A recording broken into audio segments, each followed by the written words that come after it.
Hello everybody and welcome to Roll Together RPG and to the next episode of our Chronicles of Aeodrun Awakening series. My name is Josh, I use he, him pronouns, and I shall be your game master for tonight. And as you can see, I am joined by some very lovely people who are playing some rather lovely characters, and I'm going to get them to introduce themselves right now, starting off with Scarlet. Hello, I'm Scarlet. I go by she, they pronouns. I am playing Lilly, who's she, her pronouns. Yeah, we went in a door. Mysterious door. Following on from that, we have Nat. Sorry. Thanks, Josh. What a smooth segue. Hi, I'm Nat. I use she, her pronouns.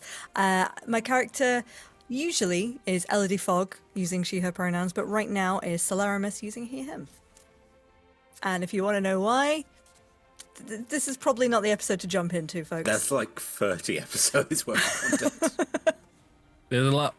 And then finally we have Tom. Hello, I'm Tom. I use he, him pronouns, as does my character, Bram. I've got a chicken dinner planned. I've got to survive the next few episodes because there's a nice lady and a young little. I've got a lot of emotions going on right now and I can't focus, which is bad. I got beat up by a troll. A lot's going on. You've got a family date to get to. We've got Sunny's birthday to throw. We've got to have a beach episode. That's enough about you, Tom, but what about Bram? Bram's actually having a really lovely time. He's just hanging out with his two mates and doing combat. And, his mum's around somewhere. It's nice to spend time with the family, but also to be like, juices, mum. Off to a tower or temple. Actually, to be fair, we assume we're in a temple. We just jumped through a door that our friend told us to jump through. If he's turned traitor on us, we're just in a prison. He's like, whoopsie. Wait, the son of the villain of this arc said, quick, get in this portal now. And we just jumped. Also, the adopted son of two of them. That was 50 years ago. That's, Marley will have words. Anyway, before we get into tonight's session, we have a couple of sponsors and supporters that we'd like to thank. Our sponsor for tonight, as I get one of the dice out, is Phoenix Dice. You can go to Phoenix Dice to get yourself some clickety-clack math rocks, including, and I apologise for the ASMR that's coming through now, because I really want to show a dice off, including some limited edition roll together dice, which Tom and Nat have also displayed, but I'm going to show you the D12. So there we go. This is the ASMR bit. There we go. Exactly. If you use code ROLLTOGETHER, all caps, at checkout, you can get yourself 25% off of your purchase. We are also proud to be supported by Idle Champions of the Forgotten Realms. If you type in ! code into the chat right now, you will get a code for a free Electrum chest, which you can use to power up your heroes that you can collect from various different planes of existence throughout the multiverse and battle through waves of monsters for free on various different consoles, electronic devices, including fridges and microwaves if you have the smart variety. We're also proud to be supported by Homie and the Dude. Homie and the Dude are a father and son TTRPG duo who make some really cool TTRPG adjacent stuff, like The Wandering Tavern, a pretty cool looking supplement book, which I believe is primarily for D&D, but they also do system agnostic stuff as well. The Scorched Basin is their Dune/Mad Max inspired system agnostic book that is on Kickstarter either now or soon, or is out depending on when you're watching this. Check out links in the description below or in the chat if you're watching us on Twitch to find out what stage they are in with all of that. We are also proud to support and be supported by Michael Dobson's character art. Mike does all of the awesome art that you can see, all of our character art that you can see in the overlays right now. If you'd like to see more of Mike's art, you can follow the link in the description now and go to his Instagram page where it will tell you if his commissions are open, if you'd like to see your characters done in the same sort of art style. So go check that out. Massive thank you to the D20 Club Dice Heads and other tiers on Patreon. They are fantastic. They are the best. You can join in from as little as one of your local currency per month or one goat, which must be sent to Tom for a variety of different reasons, as we have established throughout the lore of this segment. By following all of the links in the description below. Speaking of the description down below, if you are watching this on YouTube, please do consider liking this video, commenting down below, and subscribing to the channel. It helps the algorithm tell us what you like, so we know what to make more of for you. Those of you who are watching us on Twitch, this is really cheeky, but if you want to just go and load it up in the background the day after it comes out, it helps us even more, so yay. But I think with all of that, we are going to dive into tonight's session.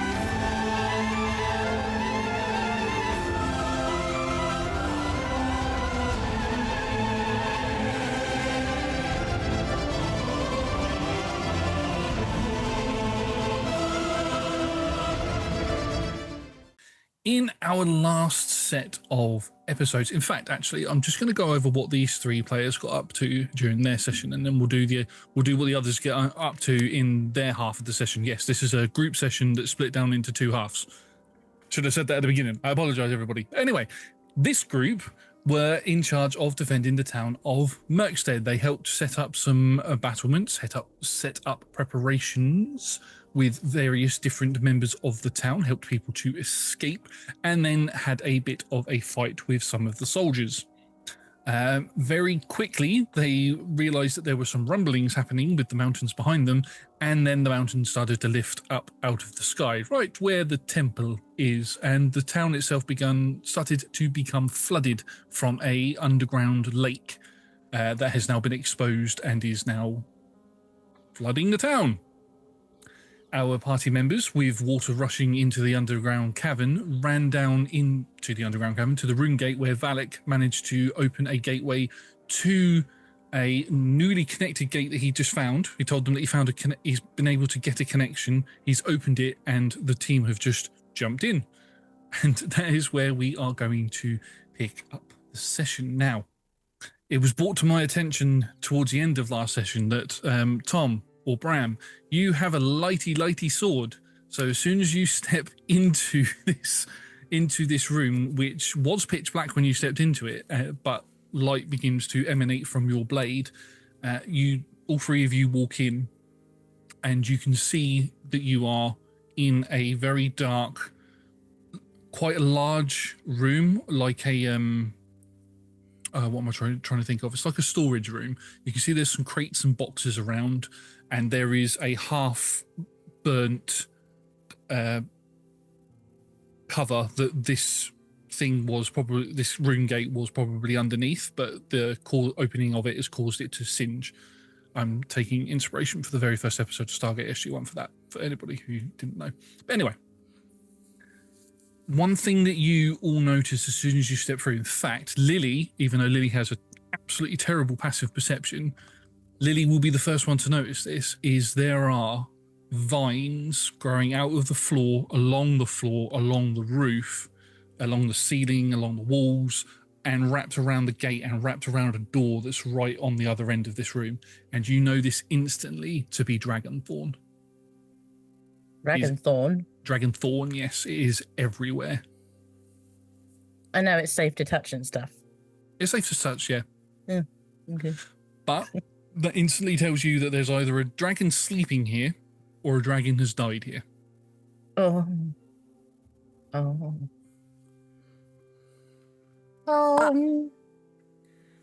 Yes.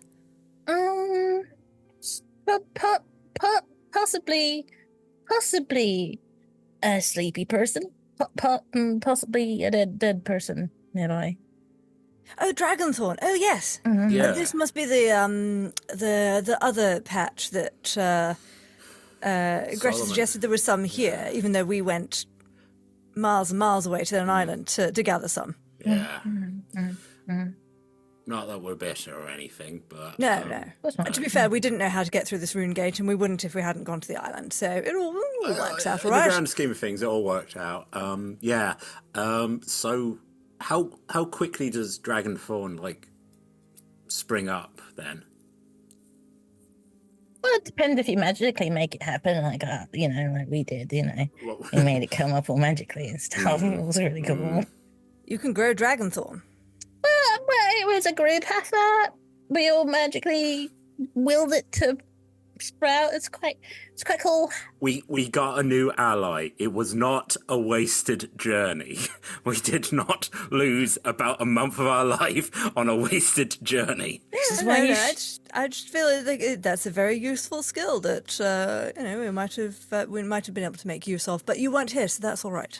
I mean, yeah, you should have come find me sooner or something. Well, unfortunately, Bram had forgotten you existed. Not his Yeah. fault. Yeah. Also, technically, that was like another. Like, I'm a new version of Bram. Like that other one.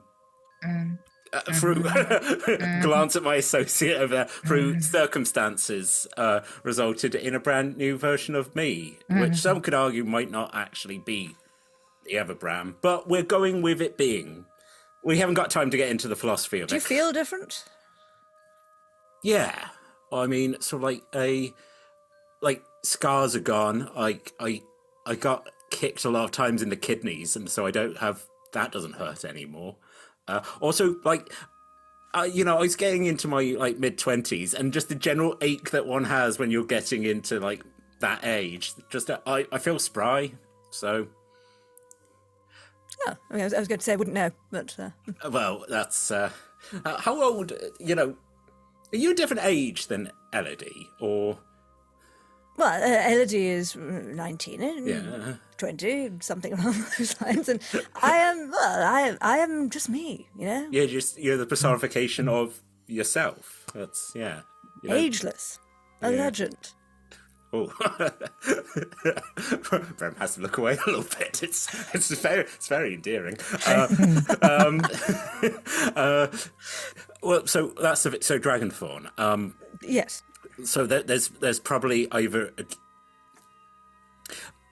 My question, Lil, was if a dragon dies, how quickly does Dragonthorn spring up? DM. It takes about the times when you've been asleep, you've woken up, there hasn't been any Dragonthorn around, so for a fact it's definitely not 5 years. But from glancing in your book, probably takes about 10 years for it to start growing, Gets my book out. and it's quicker depending on if it's slumbering or death. Death tends to be quicker because the dragon's body feeds the growth of the Dragonthorn. I think while she's looking at the book, I make eye contact with Celerimus, wondering if Celerimus was thinking the same thing as me, but possibly not. Which, above table, is like, hey, we know there was a dragon here. I don't want to do it. So, Lily, how was your reunion? Anyway, just... I think the other thing that Celerimus is doing, can I make a history roll, Josh? Because I'm pretty sure when you set Elodie the task of going to collect Dragonthorn, that was one of the lists of things of stuff what she would have researched in that week that we had before sailing. And I kind of wanted, if Elodie kind of knew the answer to that already, how tactful would Celerimus have been about patiently waiting for Lily to flick through the book to remind herself? I will say while you're rolling that you feel a little bit of damp under your feet as you realise that there is a little bit of water. Not much, but it's coming through the rune gate, and the rune gate's still open. And Valek's on the other side is going, I'm gonna have to close the rune gate because we're starting to get water come in, and I need to open somewhere else. Right, Get to safety. You make sure everyone gets out all right. We'll see you on the other side. Yep, Be careful. Will do. And he Bon chance. waves his hand, and the portal shuts. And as the portal shuts, you're all instantly hit with this heat and thick air, as if you're in a sealed room and there's not a lot of oxygen in here now that it's shut. Well, I mean, there'll be all of the oxygen that we brought in with us. Which Says is a Celerimus. limited supply. Also, about 4 minutes of chitter-chatter to fill up a room. Well, no, because exactly. We were chatting for a while. It would have been fine. So it's however okay. I rolled a 15, Josh. Yes, you would have done research and known that a dragonthorn grows about 5 to 10 years, starts growing about 5 to 10 years after a dragon slumbers or dies, or Here dragonkin. comes the wisdom save then. No. So as Lily goes to get the book out, Solaris is just like, well, this was about 5 to 10 years, isn't it? Yes. Yes. You're very smart. Yes. But also researched before. So Ooh. Elodie likes books too. She likes that about you. Oh. Okay. Maybe we should look around for a sleepy, possibly dead person. Yeah. Yes. Also, perhaps a way out of this room might become rather pressing Right. sooner rather than later. I mean, this is probably burning up air. I can do something else to give us light, so we don't. I'll do that. There's a moment like the torch, the torch that is the sword goes out. I then cast the cantrip of dancing lights, which allows me to make 4 just glowing balls, and sort of. I think I should just put one over each of us so we can. How much is it? 10-foot dim light, 10-foot radius. So. Such a wanker. As Bram starts doing that, Solaris just and casts light. She casts it in a 20-foot radius. Bram undoes it. It's a cantrip, it's fine. He's not taking it, he's like, we're saving it. We're saving time. I mean, granted, you can't move the light around people like little glowing orbs, but we got... Anyway. Well, we technically can, because this is on a pebble and mage hand. I'm not... I mean, I learned this like 2 days ago. I'm not... No, fair. If you want to, I'm sure Elodie would be happy to discuss the arcane arts with you. You know what, actually, no, you are right. Sorry. My apologies, both of you. I feel I am more likely to be taking up more air than is necessary, and Elodie is probably, for the investigations, bet with. Bye. Bye. Sorry. No, you're right. Hi. Hello. Elodie, again, if that's helpful. Thank you. Lily. Right. Dragonthorn, good dragon somewhere. Maybe still, maybe not. Way out. Yeah. Let's get to it. Let's see if we can also possibly see what's in these boxes, but once we know, we can get out. If we're desperate for air, I could cast like gust of wind, but that might be a little bit. So if we're desperate. All right. Does that create new oxygen, or does that just bloat around? Strong wind. I don't know. Worth I having in won't the try back it pocket. yeah, when we're desperate. Of course. Luckily, all of you have either lived in a very humid environment like a swamp or lived in a desert city for most of your life. So the intense heat that is in this room isn't bothering you that much. It's quite nice, really. Right. Yeah, let's get... I guess let's start. Let's do I will ask investigation. for perception or investigation checks, please. You'll get different results depending on what you roll. Please.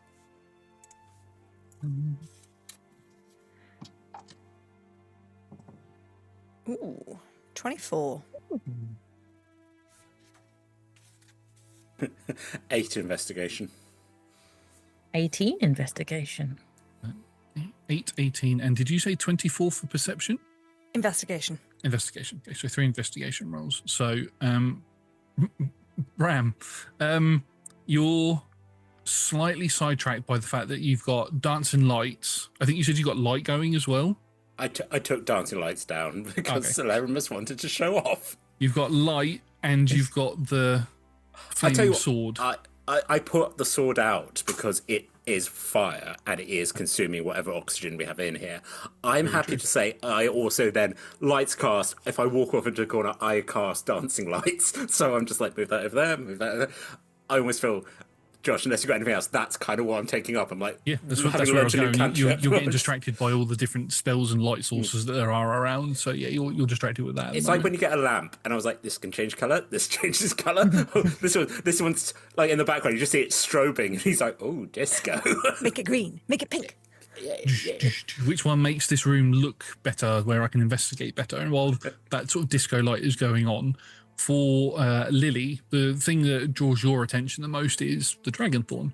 And it's not like it's just randomly growing in places. It is moving in, it's like it's grown in a direction. So you follow that direction and it is at the door. It takes you to the door. The door itself has been completely covered in the vines, all around it, all to the point where any sort of air, like from underneath the door, has been completely blocked up by the vines, and it is basically reinforced the door. You can see the door's got some cracks in it where the vines have probably squeezed the door a little bit, but it is. Yeah, you probably assume that once you get through this door, you're still going to find vines going all the way through, which tells you, as a dragonkin, that whether this dragon is slumbering or dead, it has been for a very long time.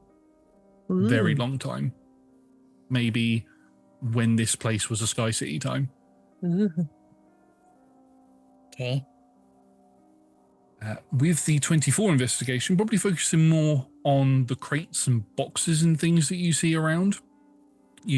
Some of them are cracked and open anyway. You find some clothes in some of them just basic civilian clothing like farmers' outfits and things like that. But then you come across stuff that looks a little more uniform, more sort of jumpsuity and long white coats and all of that sort of stuff.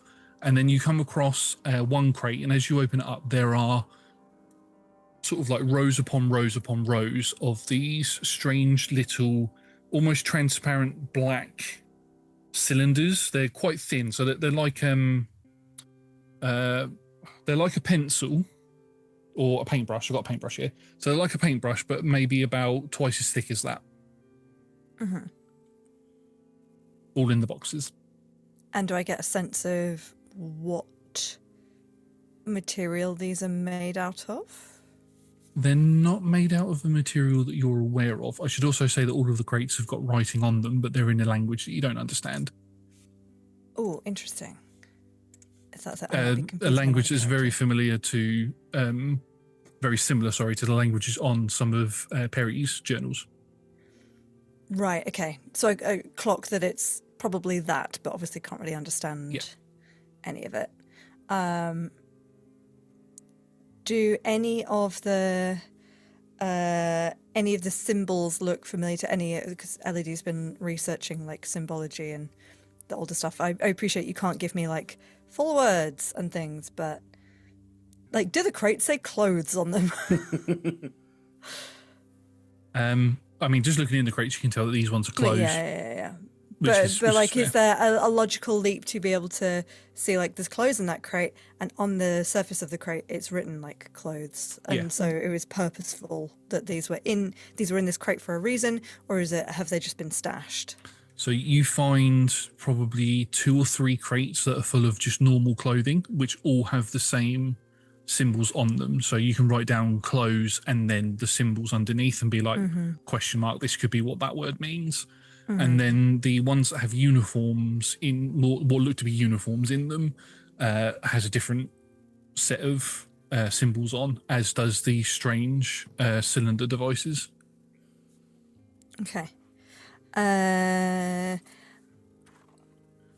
With the cylinder devices, all right, I'm going to ritual cast Detect Magic and see if I can get any sense of them. That will take 10 minutes. Yeah, that's cool. So while you are casting that, we'll come back to Bram in the corner. Little disco lights going off. Yellow and green and brown and scarlet and opal. And so I think as I walk back and like look at the look at the vines and sort of like look over to Lil and go, so dragon fawn. Yeah. Does it burn? What do you want to burn it for? Well, I think the doors, that seems to be the only way out. But you're like a big, strong guy. I mean, Bash it. I could kick it in if you want. Yeah. Or Can dragonthorns survive without oxygen? maybe. Ooh. Or there might be a little bit of oxygen getting in from somewhere else. Or Might be it's loads in the other room. But there's no light in here, No. and there's no oxygen. I understand, obviously, that it comes from a dragon sleeping, a dragon passing, so that has to happen. But also, it's still a plant. It still has similar properties to a plant, right? Right, GM? Would that have come up in my research? This would be something that is not known widely amongst, like in textbooks and things that you would have come across. But this is something that Lily would know through various researchers, and it's not in the book that you have. It's in a book that your dad had. Yeah. One of his little draconic library that he had. Dragonthorn can survive anywhere. It can survive in the hottest volcanoes. It can survive in the deepest depths of the oceans. It can survive in oxygen-free zones. The only cases of where, like, dead dragonthorn has ever been discovered is where a slumbering dragon has awoken and left that area. It's from what I remember in the little red book my dad had, it's pretty resilient. Right. Apart from when a dragon goes, like But skedaddles. we have been able to cut it to take it. And I assume that when it's not rooted, it's more vulnerable. Like if Gret wants to use it for potions, or as was suggested, then it's not as invulnerable plant. Point being, as he now locks eyes with his new enemy, the door, enemy of most D&D parties. Looks over to where magic's being cast and like, right, so it's not, if I attack it, it's not just going to blow up. It's not going to. No. It's not going to throw thorns at me. No. Right. Okay. I mean, be nice to it while you do it. It would be a shame to burn all of it. It's so close to the town. If we recover things, this may be incredibly useful to Greta. A supply this large. I won't burn it then. I'll cut it, and then we can use it as to put in the herbology kit. I redraw the unlit sword, which I feel like being like, "Do you want to start a fire?" I'm like, "Not now, sword. I need to impress Greta with gifts." Josh, I attack the vines. Make me an attack roll, please. Does a 13 hit? 13 will hit. I do 11 points of slashing. You cut through some of the vines, and they sort of begin to lull down a bit. Bits, if you're attacking the door itself, bits of the stonework of the door begin to fall down, as well as where you've cut is loosened up. It's the vine's grip on the door. And you've probably carved enough of a gap where you could probably get your hands into the creases and rip the door open. Is it, when we've been saying dragonthorn, is it thorny? It's a little. They have. It's not like a rose bush or something where the thorns are quite big. They're more smaller thorns that sort of run down the stem of it. Like a nettle? Is it gonna hurt me?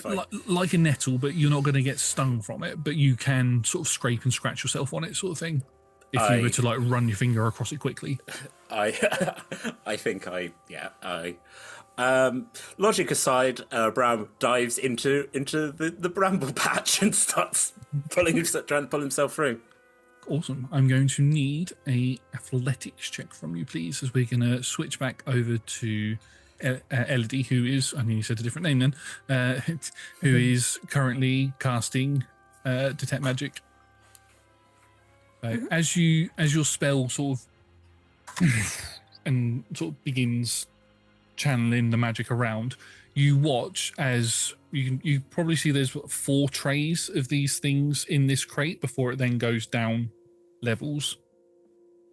All of the little cylinder things on the first tray light up briefly before dimming down as the magic waves over them. Okay. Does it tell me anything specific about the type of magic? There isn't. So the thing is with these is they're not magical. Is the thing that you get from them. But they reacted to your magic. Okay. Oh, see. So the other, it's not like in my detect magic vision, they're highlighted. It's everyone saw them kind of pulse as pulse my a detect little magic bit, yeah. went up. Huh. Interesting. All right. Come back to that. Can I, within 30 feet of myself, detect any magical effects? Yes. On a crate underneath a bunch of cloths and things, there is a single magical source coming from there. Although in terms of like transmutation, illusion and all of that sort of stuff, you can't, it's not one of those. It's just a magical thing that's over there. All right. We'll go and investigate that. You walk over to it and move the blankets aside. You can see sat on top of one of the crates is a see-through piece of glass that's almost perfectly rectangular in shape. Probably about not even an inch thick. If I raise it up to the light, can I see anything else about it? Does it just look like a piece of glass? As you pick it up and raise it up, you watch as it begins to cast illusion magic as you get through your thing, and you watch as a bunch of words begin sort of flicking up and down the screen, and it sort of lights up a very light blue color, so you can see straight through it, but also see the writing as it's going. It's basically a iPad, basically. Uh-huh. What's it saying? It's all in that language all in again. The same language. Yeah. Did we had Perry established had they been able to read this? Yeah, I think so. I think Perry put on the spectacles. I think that worked. Are you all right in that bush? I'm trapped in the prickle eye bush. Do you require assistance? There's lots of very interesting things in here, Bram. I appreciate we want to get out, but are you okay? Bram's like covered in scratches, and he's like, "I'm fine." I think for those, actually, I think especially for Lilly, having grown up with a brother, where it comes in, all your brother's just absolutely covered in scratches. Like, yeah, he's been in the bushes all day. No, so Bram sticks to bed. Right? So what sort of things you found? Some sort of a tablet with illusionary writing on it. In that same language, we can't read the old language. So we'll pop it in the bag of holding for later. Right. So we're thinking ancients. We're thinking from when this used to be a sky temple before it fell, perhaps. Wow. Wow. That's. I mean, didn't Mr. Solomon say no one has been able to open this in his living memory? Leans on a vine. Well, Mr. Solomon said a lot of things, but from what I'm seeing out there in in the thorn patch, yeah, it's pretty deep. It looks like this has had a long time to grow. And these cylinders, I mean, Lily, do you have any idea? They sort of reacted to my... If I bring the mage hand with the stone with light cast upon it, so the 2 magical cantrips, does that have any sort of effect on the rods? No, not at the minute, no. Oh. Do you pick one of them up, though? Yes. You pick one up. You are considered a quartercaster, aren't you? Because of Half caster? is that it? I don't know. Probably. I half. am. No, because I'm. Artificer is a half caster. Yeah. Blood Hunter, I think, is also maybe a quarter caster. I only have first level spells. Yeah. So At when level you 6. This when one's a you pick sorcerer. this So. when Yeah. you pick this one of these rods up, it lights up. It's like a very dim light blue that it lights up, very, very dim. Lily, what do you make of these? Lily takes hold of it, being both a full caster and Dragonkin. It lights up like a glow stick. There. Oh, Yeah. fascinating. Can you feel anything from it? Bang. just casually. Even though See, it Bram, is sometimes you do magical science experiments by putting it in your mouth. I lean in out of the vines and just shake it, and then retreat back into my fort. even though this thing is generating quite a lot of light, it is surprisingly cold when you stick it in your mouth. Hold. Like, good. Like, it's what kind of cold? Like it's Not it's, a painy one. It's just nice. right. Like, and so when you held it, it lit up. You know. What the heck? Do you mind? It's probably not going to do anything. I take it as I'm a bard partially, but not much. So Yes, you are a bard. But you're also a warlock. well, I'm not any. Well, I was a warlock. Oh, you was a warlock, Also- weren't you? Yeah. Oh yeah, no, that was previous, Bram. That's previous Bram, yeah. I'm sorry. That guy exploded. It lights up for you as well, but not in the same way as it did for Lily, because you're not basically in terms of levels, because you don't have every level in Bard. It lights up more than what it did for Elodie, but not. I have not- more magical levels than he does. Yeah, but You're still a got half-caster. I've got a powerful being in my head again. In your head, but not giving you any magical power at the moment. So Rude. Yeah. Actually, that's not a terrible idea. Hold on. Stick it I in your think brain. I'm not. Up Lily, your nose. Anyway, happy nose. Happy nose. I'm not trepanning myself for. Anyway, Peltos, you in there? I am always here, yes. Well, how can I help you, Abraham? Good to hear you. Do you recognise what that tube is? They were a device used to garner the magical energies within beings from the people from my time. So when you say garner, do you mean just to sort of tell who was magical and who wasn't? Yes, in order to put them into the correct areas for war or science or anything. Right. The other two, Bram is very clearly having a conversation with the air as he comes back. Peltos. I look at Lily. We have more time to talk about that later. Choices were made. Is basically he's saying it's from his time and it was used to kind of work out what jobs you'd be given. Like, do you go into war? Do you go into science? You know. Forced segregation Yeah. based on magical ability. How awful. I guess. Yeah. You know, of being useful. Oh, goodness. Oh yeah, that's rather taken the shine off these people for you, hasn't it? How very disappointing. I mentally sort of raise a to Peltos. It was a time of war and we were desperate for people, so Peltos basically says it was war and they were desperate and it, sped up the process, but Is Peltos like what Perry and my dad is? well, no, no. Peltos is a guardian, whereas Perry and your father a Titan. Your father a Titan? My dad's a Titan. Yeah. I didn't know that before.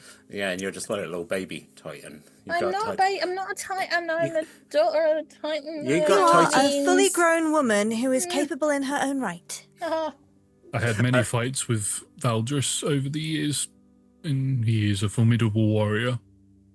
I'm glad to know that he is still alive.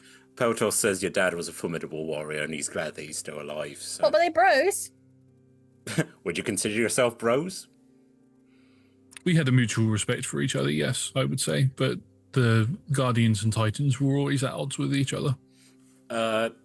You know, they were nodding distance, but they had a respect for each other, but they sort of were not quite on the same side. Not best friends. Oh.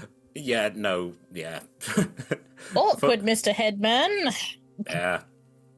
So, right, so we got one of these. The fact that Bram is like 5 feet up and is like leaning through some vines. So what have we got? We've got magic tubes that identify magic. Uniforms and clothes as well. I guess for the war. Do the uniforms look military, or do they just look like Star Trek designate your section? For Elodie, they look almost sciencey.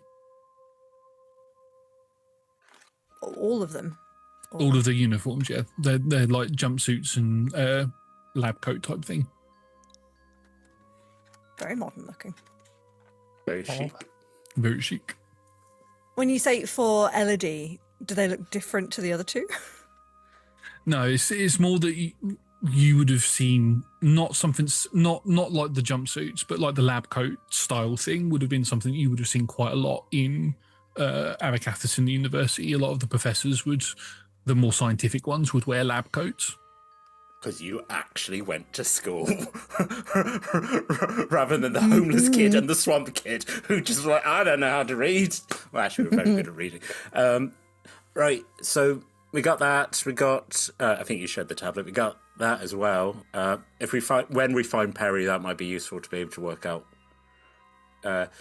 It's just text on the tablet, right? There isn't like buttons or anything we can. We'll get it out and show. Look at it. There doesn't look to be any buttons or anything, but as you sort of like scroll up and scroll down, there are some images of things that looks like somebody's sort of held the pad over an open crate and sort of taken a still called? portrait. Yeah, like a mirror, like a silent image, taking a silent image of it so this looks like, through scrolling through, it looks like it's probably a manifesto of what is in this room. Oh, all right. With that in mind, I'm going to keep scrolling through and look to see if there's anything that looks like a key to open the door or any weaponry, anything that basically might be a way to get out. If the vines are proving tricky, anything else I can get from the tablet? Yeah. There's no key cards or any like keys to open the door or anything. The door was very clearly designed to be locked from the outside, and people weren't supposed to really get inside, to be fair. It is mainly clothes and laboratory equipment that is in this place. There is one crate that looks like it has containers within it. That you wouldn't have pinged on your detect magic because it is behind a certain amount of cover. All right. You can tell which crate that is. That's the crate actually that this tablet was on. Ah, okay. Well, we'll open that up and have a look at those containers. As soon as you open it up, the room is flooded in a purple light as you pull one of these canisters out, and it is just full to the brim with aether. I start scrambling out of the tunnel going, don't eat it, don't eat it! Oh. There are about 30 of these canisters in here. Oh, all full. Oh. Oh. Well, that's Terrifying. explosive. Mm-hmm. How's your head? However, both of you. there is no... because you've all had some form, other than Lilly, have had some form of a connection with aether, so you can sort of kind of hear the melody every now and then the chorus, there's nothing coming from this at all. And it is a slightly pinker colour. This is the pure Aether, the unadulterated Aether. This is it in its original form. Oh, well, we have to take this, Yeah. right? Is it safe to carry it around? My bag is a pocket dimension. How many of these? How big are the containers? Containers are lantern size. Trying to think of a comparison. They are lantern size. So yes, you could put all 30 of them into your bag of holding if you wanted to. I think we will. I Can mean, hold up to 500 pounds, not exceeding a volume of 64 cubic feet. Yes, we can fit 30 containers in there.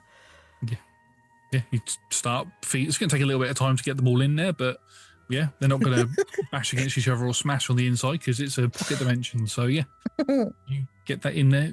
You've got 30 canisters. Please mark on your character sheet that you have 30 canisters of what we will call pure Aether. Oh my gosh. Right. Oh gosh. We should take some of these rods as well. I mean, obviously the intended use didn't seem particularly savoury, but who knows? They might be useful. Harry might have a use for them. People might lie about if they can use magic, and we can just go, ha ha, and then it will light up, and we'll be like, yep, Yes. knew it. it also might be another way of us identifying each other if we know what colour it churns, and then if anyone's impersonating us and they're using the wrong type of magic. Did Unless they it's show up me. different colours as we each held them? Yeah, it would be different colours. Yeah, I'd say it would be. So for Lily, it was more of a green colour. For Bram, it was more of a, what colour would Bram be? Would you say? I guess red now, if it's because I know Peltos hasn't given. I'm carrying an artifact of Peltos on my back. Yeah, so it's like a reddy orange colour. Yeah, So it's like fire. it's exuding flame. And for Elodie, it was prismatic. Oh, special. Look at you containing multitudes. As blood magic with my blood, Udric was seeing multicolours. Right. Maybe. This might be what Udric's saying. If this is our That's you know. nice. yeah. We'll have to show them to him as well. Yeah, we'll find him, and there's. I've been digging in. I got a 19 on the acrobatics, by the way, which is why Bram's been digging a ton. And Bram has just every time I've come back, you've heard Bram like scuttling through the vines and like sticking his head out again. It's deep. It looks like it's been growing for quite a while. But as we said, possibly since a dragon. But it's not that it's like a big bush in front of the door. It's more that the vines have grown around the door and sort of infused themselves into it. So the athletics check was more for you to sort of crack open the main part of the door, get your hands in, and then try and pull it. Was more of the thing. But you're still getting cut because you haven't like pushing your face up against it and like we'll get purchase on this thing as you're pulling at it. I will keep trying to leave it open. I think now also the sword is coming out a bit more to be like get. I'll ask for one more athletics check to see if you can pull this door open fully. Come on, Bram. The vines are rather annoying, getting in the way of like the hinges and stuff. So you go around and sort of give that a little bit of a cut and all of that sort of stuff. In fact, I've not asked what Lily's doing. Lily, what are you doing? Standing Lily. Lily, help! The door's got me. Lily, help! No, not Pull it together, Maris. Do something. As my arms like coming out the door, I'm like, stop crying and help. I'm not crying. Question. Answer. Did Sword come through the door with us? Because Yeah, Sword Sword- was helping the god dragon friend. Yeah. As soon as Sword saw you leave, Sword came to you. Ah. Oh, do you want Sword to help you? As an arm folks, it's very Gale Waterdeep. Like going, yes, sword. hand. The weave. The sword cuts your hand off. Oh no! Oh, I've been that's dodged. naughty. Bran was never seen again. Lost to the thorns. It's just he's part of the temple now. But yeah, you can roll your athletics check with advantage with sword's help. Thank you, sword. Yeah. Oh, I finished. Oh no, I can't concentrate on guidance. I'm concentrating on detect magic. Never mind. No guidance for you. So, with the advantage, nat 20 for 26. It was 15, and now 20. Well, I think I was right, and then sword. I'm like, hey, sword. Your armor creaks at the fact that your muscles are sort of like bulging and flexing as you're sort of pulling and pushing the door to try and get a bit of purchase and weaken some of the vines that are stuck in the creases as sword is cutting away at them. And then you just give it one final heave-ho and you pull the door open, stumble backwards in the process and fall on your ass. As the door just... And all of this air just rushes in like a... like a big gust of wind just hits all of you and it's like, I can breathe, sort of thing. You didn't realise just how starved of oxygen you actually were at that point. Well done. Thank you. Mom. Thanks, guys. Thanks. Well done, sword. Well done, sword. Yeah, well done, sword. Sort of floats Good over to you, sword. Lily, and sort of the pommel bit hits you in the head and then it goes back into the scabbard. Yeah, Does sword. sword have scritches? You can ask. So you can try. Sword can be a little bit grumpy. Oh, okay. That's all right. You could try. You don't have to have scritches if you don't want, sword, but well done. We'll go and pat the pommel. For the first time ever, you watch as the gemstone in the pommel lights up. Sword's got girlfriend. It floats in the air and hits you in the head a bit harder, Ow! and then goes back into the sheath. Yeah. Anyway. Right. Well, I think we've successfully looted this room. We have a way out. Yep. Unless anyone wanted any ancient clothes. I mean, do we need a bunch of white coats? Is that... Do you Sounds think too easy. if there's people here still? I know it's been a very long time, but what if we've uncovered a magical temple hermetically sealed from the rest of the world for thousands of years, but people are somehow surviving here? That like the dragonthorn can survive down here without the oxygen. Maybe the people could too. And we need exactly, Bram. We need disguises to fit in. Maybe we should. Maybe we should just for the fun. Hello, I do science. Yeah, I think we... So, who's putting a lab coat on? All of you. Okay. As you all put a lab coat on, and you sort of put it on, and do you do the buttons up or do you leave it undone? Formally done up in the way that I would have seen my professors do it. I'm quite slight but big, so just and also wearing armor. So I'm like, hello, science. Very also- casual science officer. Yeah. Also, I think first time you've seen Bram, this version of Bram without the hat, white streaks in his hair, bit like the eyes. You know, you gotta remember your best friend. Sorry, Lil. Don't cry. Please don't cry. Right. Okay, so now that you've all put these lab coats on, they are slightly heavier than what you would think they would be. Until you receive a hit from a weapon, you have a +2 bonus to your AC while you're wearing this lab coat. Wow. As soon as you are hit, though, it goes. 10 pacey. Great. 10 AC of a +2. And that's if we get hit. If you get hit, if you get damaged by any sort of attack, so that includes if you make a saving throw and take damage, Okay. you lose that Right. AC bonus. Okay. So All right. okay, we can work with that. Nice. Interesting. I wonder if people were just stronger in those days. Oh, perhaps because they were floating in the sky. Something to do with the wind resistance that trying to keep them grounded onto the surface.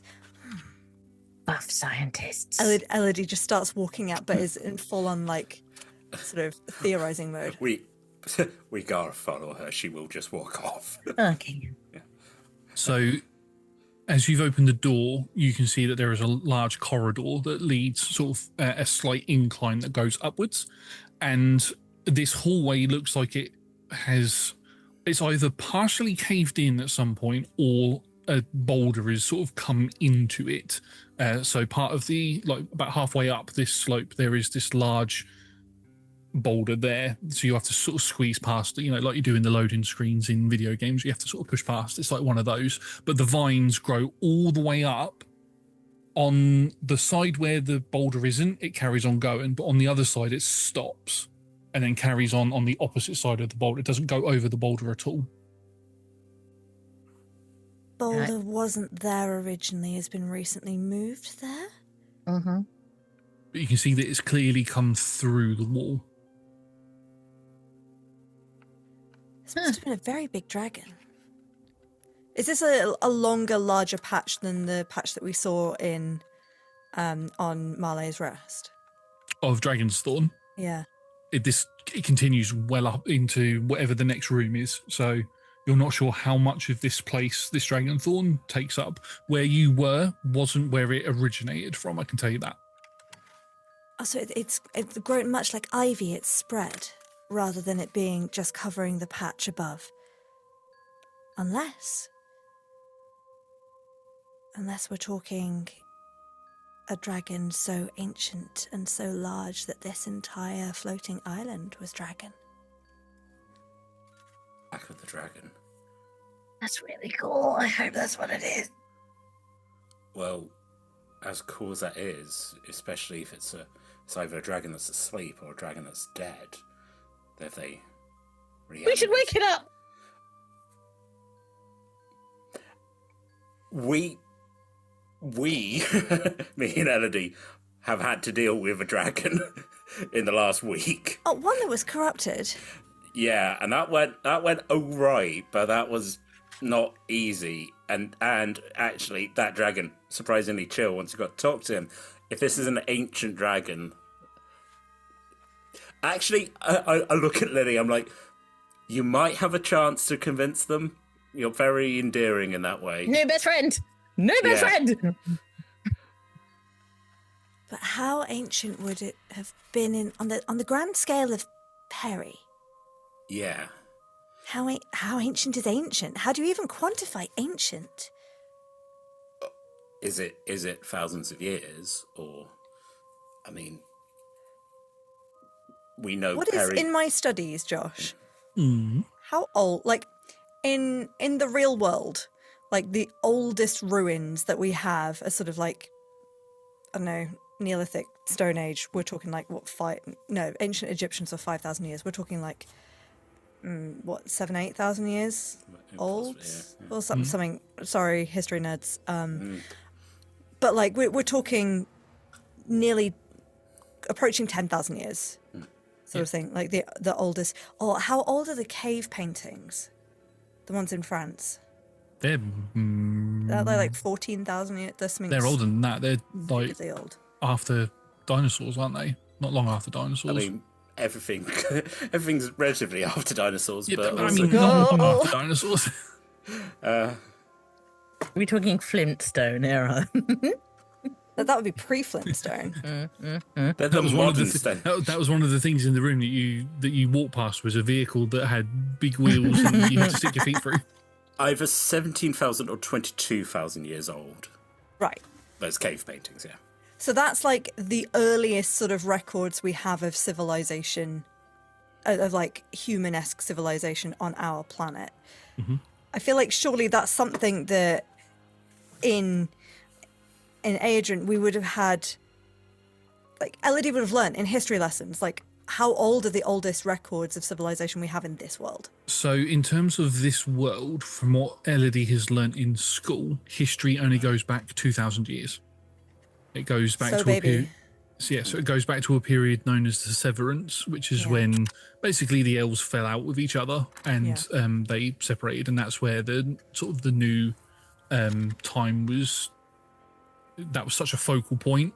That's when they decided to restart time, as it were. However, Elodie has been privy to a certain person in the group called Perry, and has had a chance to read some of the books that Perry has. Perry showed you, I believe, the book that they picked up from the church underneath Merkstead, which you, through that, you learn about the War of Divinity, and the War of Divinity took place 10,000 years ago. 10,000 years. So it's like 8,000 years unaccounted for. And we know Perry is, I suppose, not in this current form as a sort of reincarnation, but the Titan, the sort of the spiritual energy known as Perry is ancient, but would have known.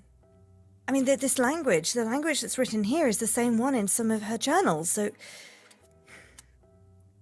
how ancient do dragons get? Don't want to cheat this, but hey, Peltos, how old do dragons get? Normal dragons, from memory, a dragon can live for, I think, maybe a dragonkin can live up to 1,000 years. I know that was part of the. If they don't enter into the slumber, they can live up to 1,000 years. If they enter into the slumber, they can be almost immortal, Right. because they don't age when they're in the slumber. Same with dragons. So a dragon's lifespan is usually, from memory, maybe 3,000 to 5,000 years, depending on the type of dragon. But if they're slumbering, they can again live for an immortal amount of time. Right. So dragonkins about 1,000 years, depending on the slumber, maybe 4,000 years. But obviously, we're also, if this is, you're right, Elodie. There's a whole bunch of history that's missing. So who knows what? And we seem to be dealing with a lot of elemental beings.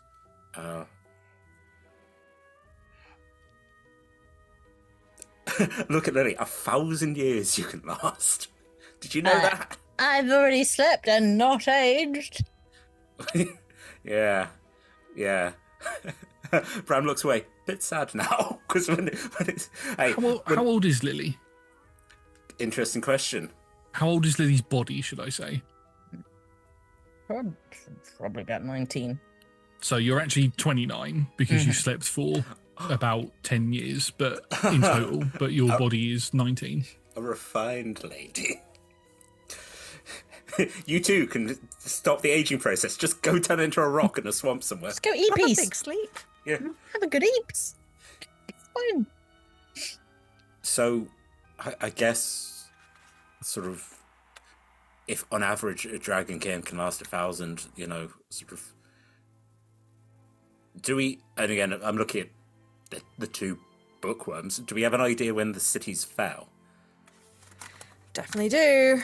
At some point, depends on how quickly I can flick through my notes. Note taken that. Josh, do you want to make this quicker? I can make it quicker. They fell Try talking to the during. voice in your head. They fell during the War of Divinity. Right, okay, so 10,000 years ago. Yeah. So, it's a possibility something's been slumbering here for 10,000 10,000 years. And is older than that still. Yeah. Because they had to have existed for a long time before then, right? For the gods to be powerful enough for the gods to have had a war, there must have been something to have a war over.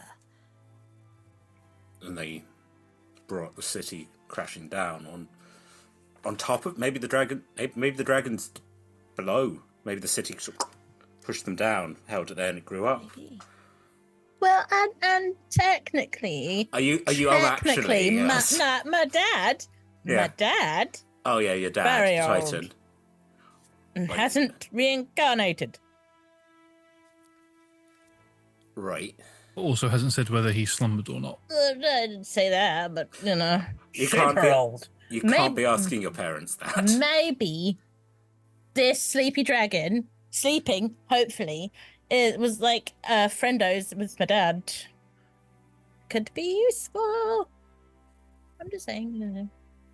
Just occurred to me, these coats that we're wearing are over 10,000 years old. In an They're airtight in room. immaculate shape. And they don't smell. They don't smell. Immaculate shape. They've not rotted away.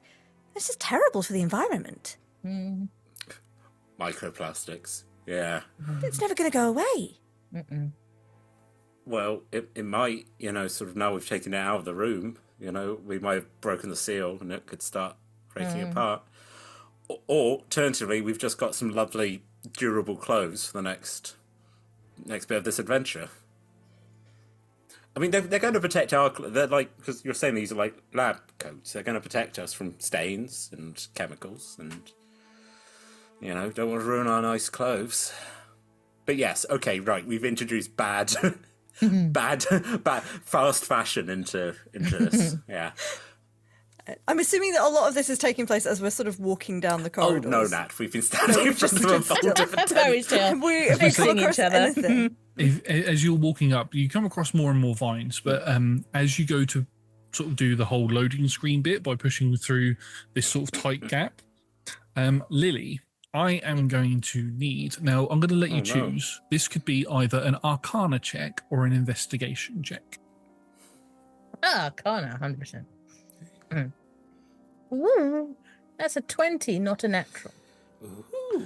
As you all begin sort of moving through, what order would you go in? Because it's a single file order, so who would go first? First, because if it's going to hit, something's going to hit me. Yeah. Yeah. Then who Also, would go I second? guess I think I'm bigger than these two, so I'm kind of digging a hole my way through. Yeah. Yeah. So who would go second? I feel like out of the two of us, Lily is slightly squishier, probably. Yeah. Elodie's a bit more nimble, so would probably keep watch at the back. Also, Keep the guiding light kind of behind us.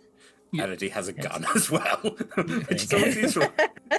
A gun that she can fire at very close range, whereas magic is tricksy at close range. Yeah.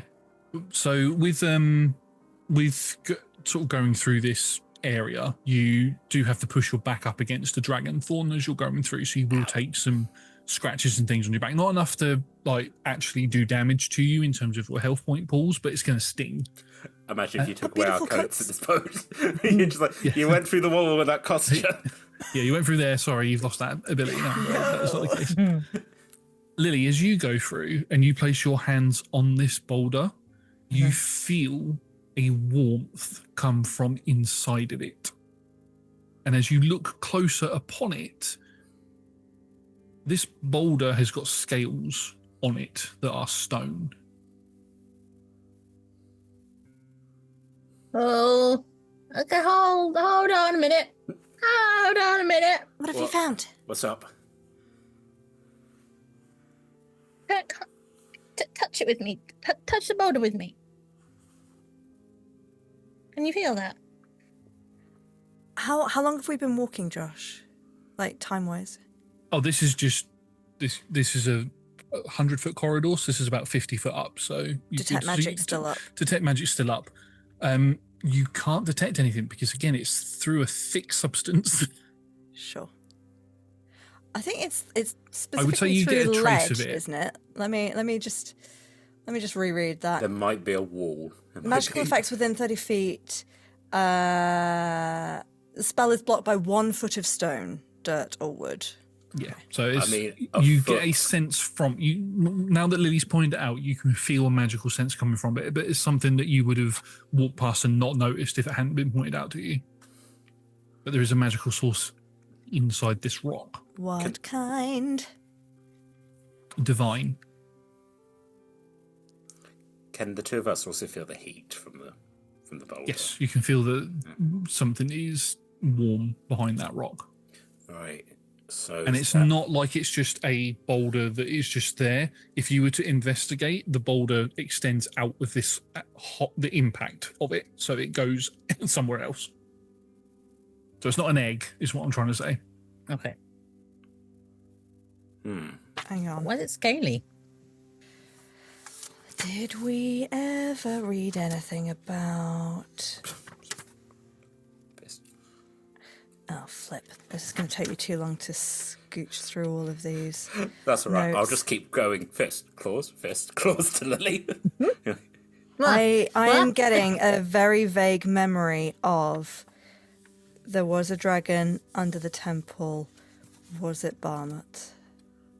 Was a dragon under the temple. I think Peripatea did mention that, yes. So we know it's Bahamut. Yes. Whomst for... we obviously all know and remember super well, Josh. Do you want to remind the audience? Bahamut is not a normal dragon. No. Bahamut is a primordial, so is one of the three beings that actually created the world, and is one.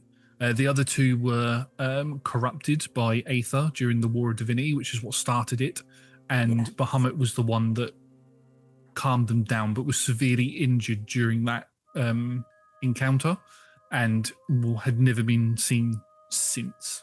So nobody knew where exactly they went. Best friend. But even Sleepy best friend. though primordial category, would that within the sort of the other magical categorizations of this world be considered divine? Yes, because the primordials were, in terms of their power, above the gods. They're the top of the tree. They're the top of the food chain, basically. Yeah. So there's primordials. There were gods. Then there's The primordials. titans, Yeah, there were the guardians. primordials. So Primordials, you gods, had guardians. the maker or the creator, depending on what they sort of in the myths of who created this place. They created the primordials. The primordials created Aeodrun, and then the maker then created the gods, but didn't give the gods as much power as he did the primordials, because the primordials kept fighting each other, and they didn't want that to happen. They didn't want that to happen with the gods, who then ended up fighting each other anyway. Lily, Yeah. what does this boulder look like to you? Scaly. Uh-huh.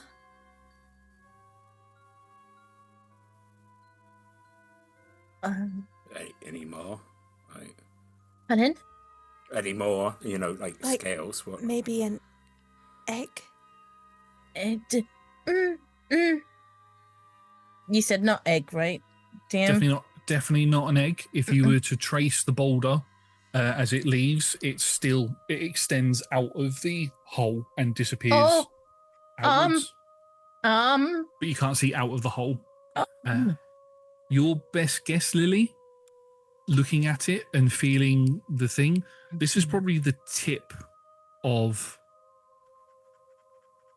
Now, Nat, don't look at me like that.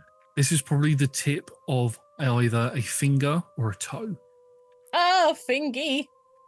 And I should say that this hall is 100-foot floor to ceiling, and this boulder takes up part of it. It's a hand or a foot. Which you've seen your dad in his Titan form would mean that this dragon is probably 5 times the size that he is. Oh.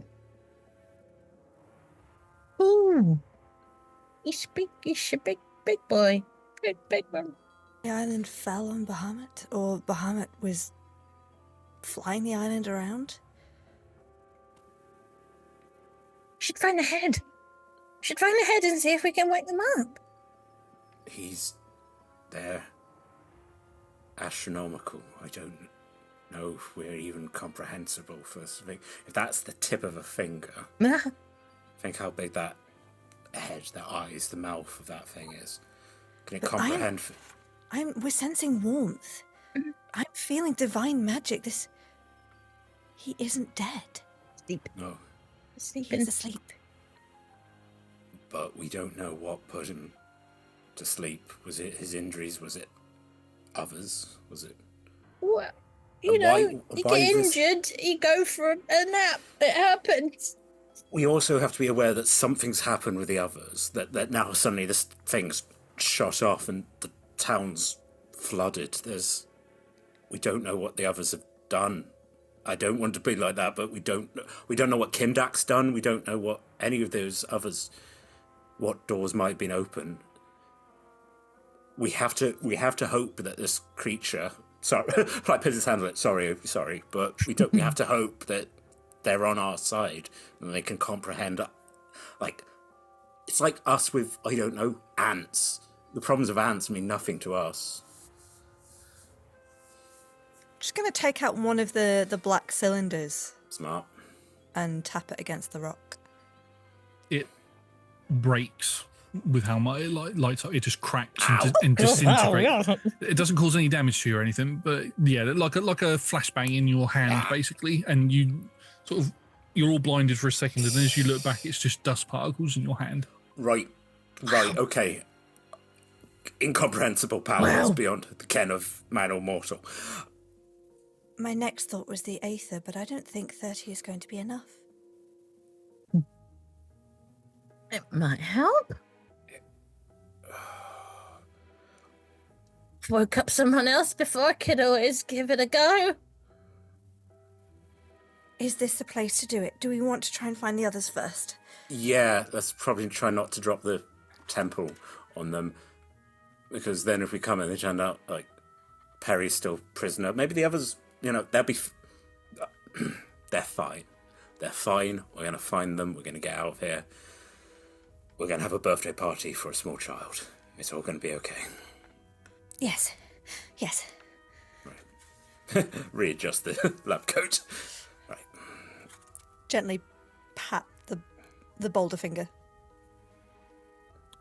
You can all carry on walking up, and again, you come to the same situation where there is vines covering the door. You can easily get through it this time, though. You know how to get through it now. You know enough cutting and use of magic in between all of you to sort of get through it without any issues. I'm not going to make you fight another door, basically, because that just seems evil. I fell on my bum. It was very dramatic. And that was a nat 20. But this time you have to push the door instead of pull it. You push it open into the next room, and as you step into it, you can feel that there is a light breeze coming from a doorway on the other end. Like there is a way out in that direction. But you are again in another sort of large room. Looks like it could be a storage room again, but this time it has got vines still growing all the way around it, except they're not growing over that door. The door isn't open, but it is shut, and you can see that there are what look to be 3 locks on the door. Oh. Good. Puzzles. We don't think that this is going to be a sort of... Well, the rocks didn't have the dragon thorn growing on them because the rocks were actually Bahamut. The door is somehow actually... Maybe he just had a door in him. It wouldn't be the weirdest thing that we've experienced. All right. Locks. What kind of locks? Do you all walk into the room? Yeah. Yes. As you all walk into the room, the door that you walk through shuts behind you, and you hear a crunk, crunk, crunk, clunk, as if some mechanics start going, and then you hear a whooshing noise, and as you look around, you can see that these valves have opened around the top part of the ceiling, which is about 120 foot up, and water is flooding into the room. All right. Oh, good. All right. Okay. Detect magic. Detect magic? There's nothing magical here. Interesting. Also Other incredibly than worried. How long has that water been up there? Because, folks, if you do urban investigation, static water, deadly. If it's just been done, yeah. Ew! It is very stagnant, yes. Oh God, that is literally going to take our skin off. Right, let's keep going. Let's. I can't, Right, okay. I can't fly at the moment. I might be able to fly. Is that going to be helpful, Lil? Can you? Yeah. Can I fly? Not right now. No. We've all flown today. Yeah. Right. Okay. Focus. Okay, we got 3 Go locks. up, 3 What kind locks. of locks? Roll an investigation check for me, please. Is your investigation high? 7. I give you help. Oh, thank Yep, you. so with advantage. I think we're coming to the end of where detect magic is going to be useful, so I'm going to drop it in guidance myself as well. Yep. You've got this. All right. You're doing great. That's a 24, 25, 26, 27. 27. I will say, as you walk into the room, this should have been a thing that I should have said before, but I apologise for not saying it. You do get a slight ping off of your detect magic that leads to a desk that is in the centre of the room, and there is this strange sort of like metal box on there which has got a slit in it. All right. 3 locks on the door, desk, metal box with a slit. Let's investigate the box more. Yep. It looks like something could be fed into it. Something probably about an inch thick and about A4 size. All The right. tablet thing. Like a tablet. Oh, but I want to keep the tablet. Well, let's examine the desk. Maybe I can put it in without putting it all in. Maybe it's just going to scan it. So as you plonk it in, it sort of yoinks it out of your hand, but it doesn't go all the way in. It sort of sits half out. Okay. And you watch as all of these all of this sort of writing and iconography and stuff begin sort of scanning up and down it. It's basically like when you used to put an old floppy disk into a computer. Mm-hmm. Any information that is in this box is being put into this tablet, and then it ejects it, and you can take it back. Your investigation check on the door, these locks are, they're not locks as in like a keyhole lock or anything like that, but what they are is a light lock. So you can see that there are pipes coming out of each of the locks, and they go off in different directions. So I'll ask for a perception check so you can see where they are. All right. Everyone take a pipe. Follow it. All right. Okay. Are they color coded, Josh, for simplicity? Red, yellow, and blue. Beautiful.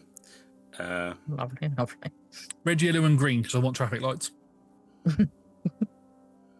I feel like, well, if it's perception, that I rolled terribly, so I don't think making an investigation is going to be much better. But yeah, so only an 8. Also an 8. 16. Yeah. So You've been using your peepers. The peepers are on it, mate. Well, I've got dark vision. I should be able to see it if I know what I'm looking at and following it. it's more of a group check anyway, and it's not a case of if you fail the check you don't see it. It just takes you a little bit of extra time. The water flowing in has got you a little bit panicked, plus trying to work out what the actual puzzle is. So Lily finds a lever that is on the floor in the top left corner of the room. So that's what you find. Both Bram and Elodie, over a slightly longer search period, you will both find levers as well. Elodie, your lever is up on the ceiling, and it is bang smack in the center of the room. And Bram, yours is on the far wall on the right-hand side. I'll send my mage hand up. Yeah, summon your mage hand up, and with this that with your investigation check from earlier, you need to pull all 3 levers at the same time in order to open the door. All right. So that one I've got covered. Oh, You can reach yours. Yeah. Sorry, where was Lily's? on the floor. On the floor in the far left. So the other 2 are easily accessible from the floor. It's just the one that I Just was the one on the getting. ceiling, yeah. Yeah, fine. Right. Okay. Elodie, do you want to 1, 2, 3, yes, and then we pull after 3? I will say the ceiling is higher than 30 foot up. Yeah, the mage hand can. I see. I can How high? fly. Okay. Would that help? Sword could bop it. Sword. Yes, I can't. I can't send my mage hand that high up. Sword, could you bop the lever for us, please, when we're doing it? Thank you, please. Sword floats out and begins making their way up towards the lever and tries to find a way to pull it, but it's quite a heavy lever, so it can't actually do it. At this point, the water's probably up to around your waist. It's starting to get to the point where you're starting to float. You tried, Sword. Good job. Bram, maybe you should fly. Okay. The loot itself is like it's waterphobic, and it's like nope. That's when Bram still picks up, and it's like I don't know what this strong as fiery wings sort of And I'm like, okay, we're going up. Oh, no, focus, up, holding onto the lever. Right, both of you got yours? Yep. Elodie, count us in. Okay, so we're going on what would be 4, but I'm just going to say 1, 2, 3. All right? Yeah. Okay. 1, 2, 3. The temptation to get you all to roll for that is just so real, but I'm not going to do that. Yeah, you all pull the lever at the exact same time, and as you do, the locks light up, but the door doesn't open, but the valves of the water flowing in stops, and they shut. And as they do, you hear like somebody's pulled a plug out of a bath, and the water begins to drain out. Ew. I have really soggy feet now. Can I have strength saving throws from both Elodie and and Lily, please? Goodbye, my friends. Enjoy the plug hole. Do I... yeah. Oh, okay. 14? 12. Unfortunately, both of you are pulled off of your levers and are pulled towards the plug hole, basically, as it's quite forceful, as it's sort of sucking the water out of the room and you're going with it. I think because I've not appreciated how high it got, we sort of went from it's about ankle height to suddenly it's waist height. I kind of just want to clarify once again. I know that we had that mission on the water. Elodie did not touch the water whatsoever. She can't swim. She doesn't swim. She grew up in a desert.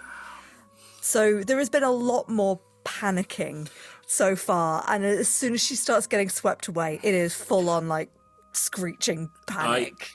I spent a lot of time with Lily. Lily can swim. Lily grew up in a swamp. I die for Elodie. Like, I'm gonna do my best to. I'm not leaving Lily behind, but I'm also like watching as Elodie, like olive oil, just going help me. She just I'm recoving. I dive to grab Miss Fogg. You eat your spinach and you swoop down and you grab Elodie. Lily, what would you like to do to try and stop yourself? Otherwise, it'll be another strength saving throw. Sword jamming it in the ground, grabbing on. Yeah, sword jams in the ground and you can grab on, and you can have advantage on your next strength saving throw. Mm-hmm. Is the desk being swept away? No, the desk looked like it was locked in place. I don't. 7. Unfortunately, your hand slips and you go flying back. Sword does take itself out of the stone and follows you and tries to, as you are now dangling over the plug hole, you hold on to Sword and Sword is just holding you in place. I put Elodie down on the desk. And Sword isn't strong enough to lift you out, though. I will go down the plug hole to go get Lily as I dive. Get her guidance as you go. Thank you. Like in Star Fox, you watch as I pull up and I'm going down the plug hole. Let's go. You can grab Lily and begin making your way out the plug hole. Water is still flowing in and sort of battering the pair of you. I've got fiery wings, so you're just watching as steam is just... Yeah, for Elodie, there is just fumes of steam coming out of the plug hole as you sort of... So steamy. So steamy down there. As you fire out of the plug hole. And we're all wearing lab coats, like we're in a really weird escape room where we're scientists. Oddly enough, you haven't taken any damage. No. So I put Lily on the desk, and then just. You're right. Thank you, Bram.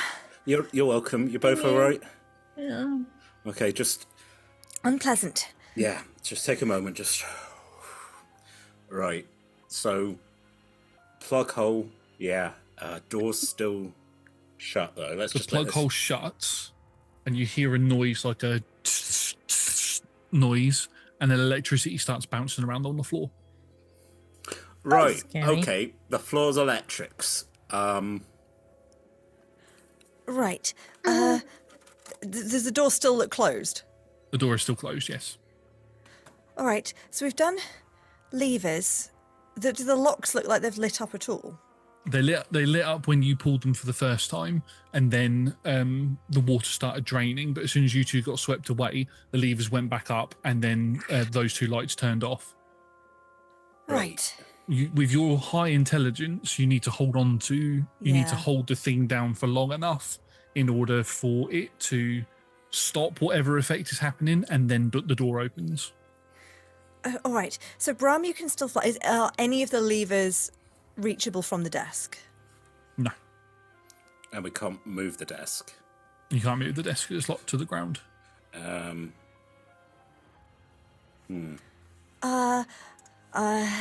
Do we think we have 10 minutes? Fly's gonna wear off in 10 Fly minutes, will wear but I do think I've got something that is not quite fly above table. The loot also gives me levitate, so Yeah, because you can only use each of the spells once per long rest. yeah. Well, I can mage hand one of them. You can Right. fly. So it's just the third one on the ground that we need to. I can reach hand too. Oh, Okay. both of the ground levers within 30 feet of the desk. One of them is yes, Yeah, for one. How far? 40 feet. Sword. Because this room is much bigger than I thought. It's like another storage room that you've walked into, Yeah. so it's the same sort of size as the room you were just in, just with nothing in it. How much? How much rope do we have? I have none. I've been checking. I have no rope. Uh, I have parchment. Oh, but that is a good point, though. How much rope do you have? Because I can fire. We'll pull out a bow and arrow from the bag of holding. In 30-something episodes, I haven't used my 50 feet of rope. It's been a while. I've mostly been using a pistol, but you know, some of these things don't leave you. We'll tie some rope to an arrow. Obviously, we need to hook it. Really. I look to Lily and quietly go, I could fly over and put it over, but Elodie's in science mode, so I mean, don't let her get frustrated, though. I'll step in. It'll be Yeah. it'll be like an actual escape room where you So hear we something could- going. if the panel behind the lever is wooden, then I can try and create a noose and tie that to the arrow, but try and aim it so the noose falls on the lever, and then we can just Good pull idea. it. Elodie, I got like a non-scientific answer if you want to hear it. Oh. No, I want to know what your plan is. You do your thing, and then I'm the backup. Okay? Bram, we are trapped in a room where the floor is electricity. Give us the simple option. I could just fly over and tie the rope around there, and then fly up to there. Let's But do that- that. Yeah. Let's do that. Actual escape room. We're like, yeah, fine, okay. Yeah. Cool. I learned the periodic table, but I guess the answer's salt. Bram flies over, ties a knot, flies up. Okay, so I think Elodie's got you mage handing. Lil's got the same again. Do it on 4. Yep. Ready? Yep. 1, 2, 3. Who is pulling on the rope? Lily? Can I have an athletics check, please? She's only got little arms. Can I help? I mean, Elodie is not strong, but she could sort of hold on to Lily to make sure Lily doesn't fall off the desk. Yeah, you roll with advantage. Yeah. Oh my god. One of the panels instantly lights up, which is the one that Bram pulls. No, I didn't know. Lily no, just didn't rolls know. off the desk. 9.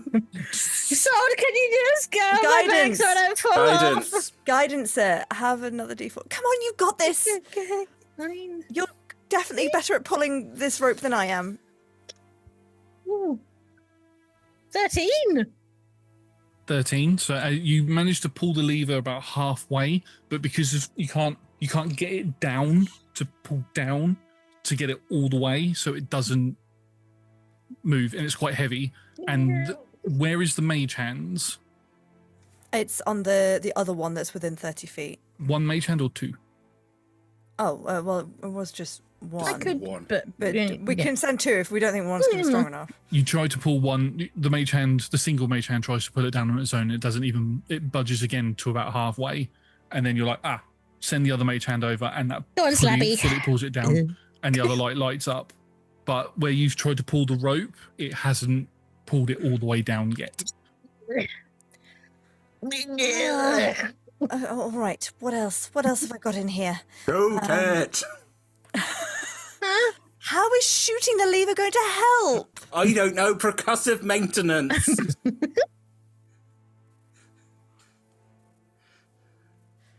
What actually do I have? None of my mutagens give me bonuses to strength. You throw mutagen at the switch. You're like, there you go, transform. Okay, do you need something? I've just got stuff for melting things, not for Yeah. pulling things. If I let go of the switch, it's just going to swing back up, isn't it? So, Yeah. Okay,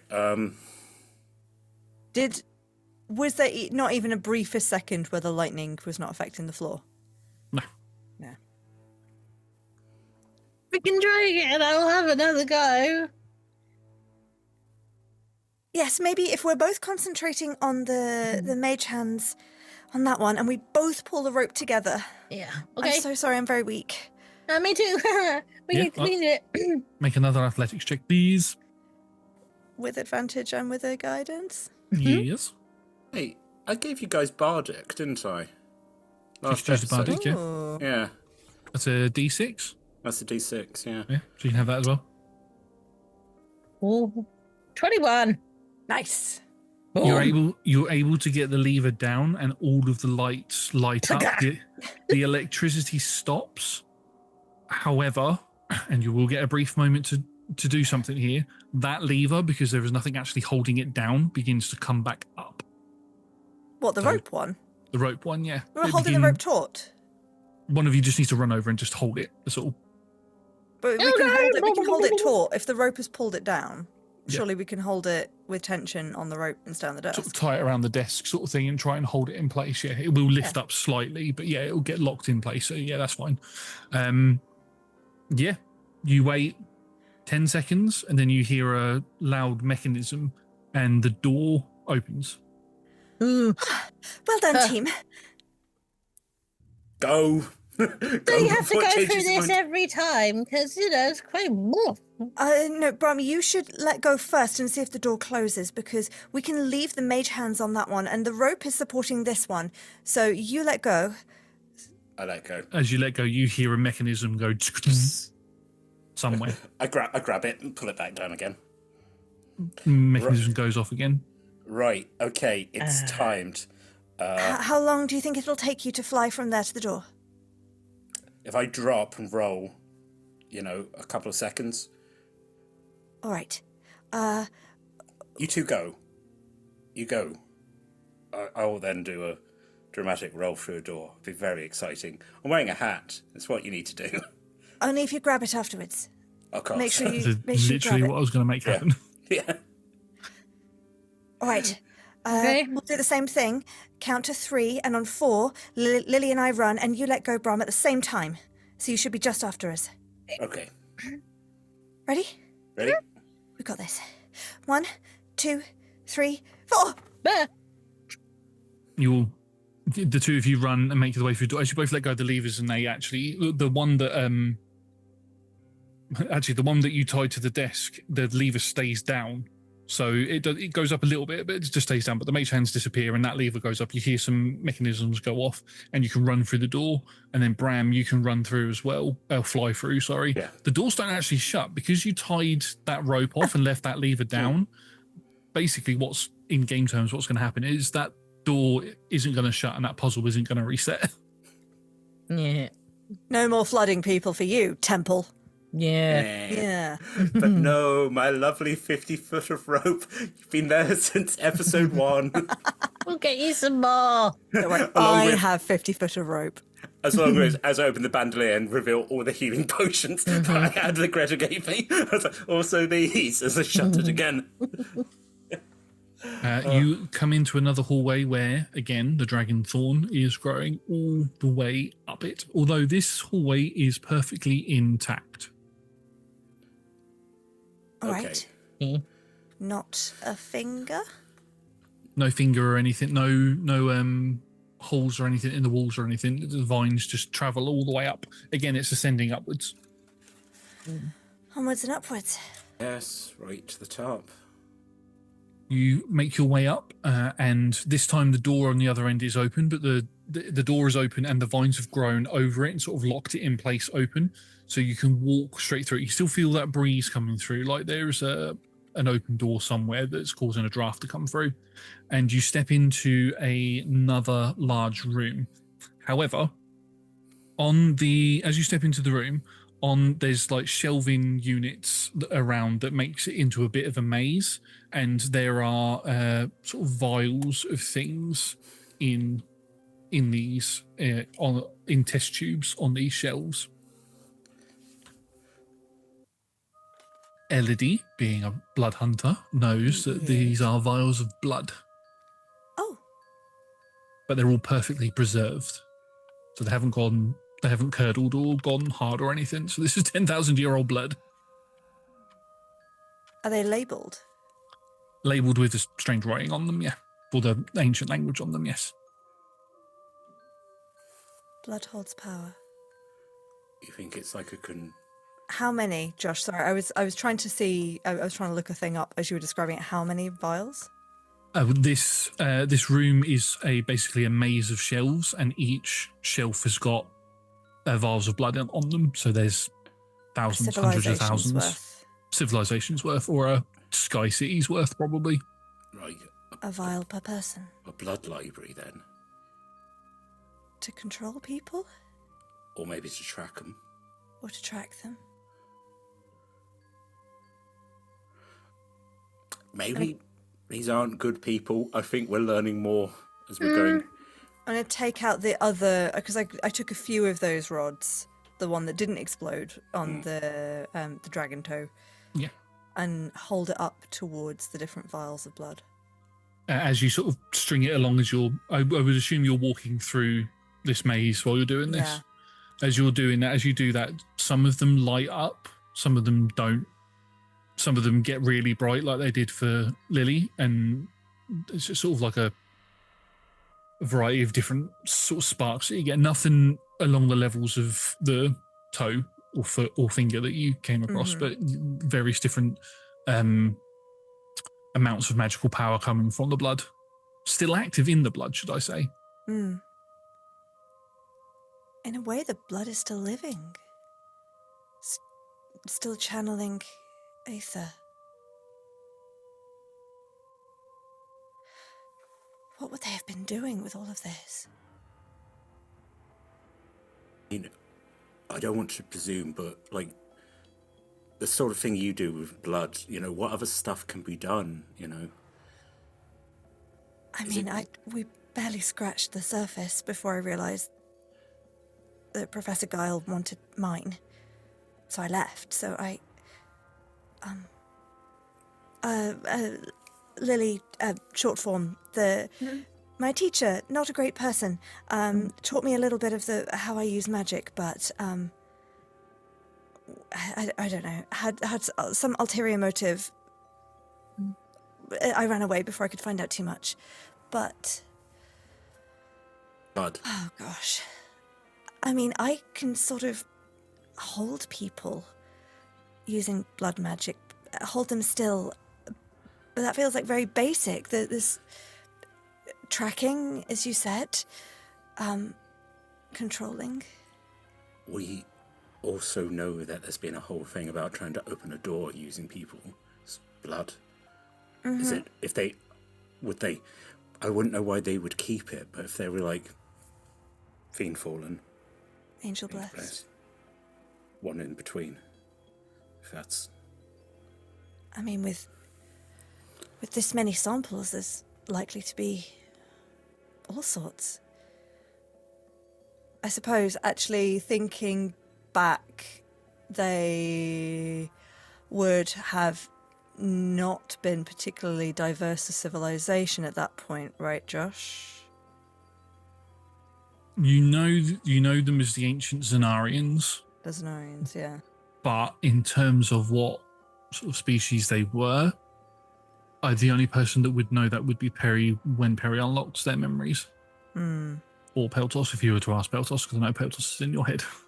I mean, The magical MacGuffin answerer in your head. I feel Peltos is like a cheat helpline. Again, if I think of it like an escape room where I can go and be like, hey, can you translate this writing? That said, if Peltos feels he wants to step in and be like, by the way, you know. I mean, if you ask him directly, he'll answer, but Right, I think I tend to. Do you want me to ask him?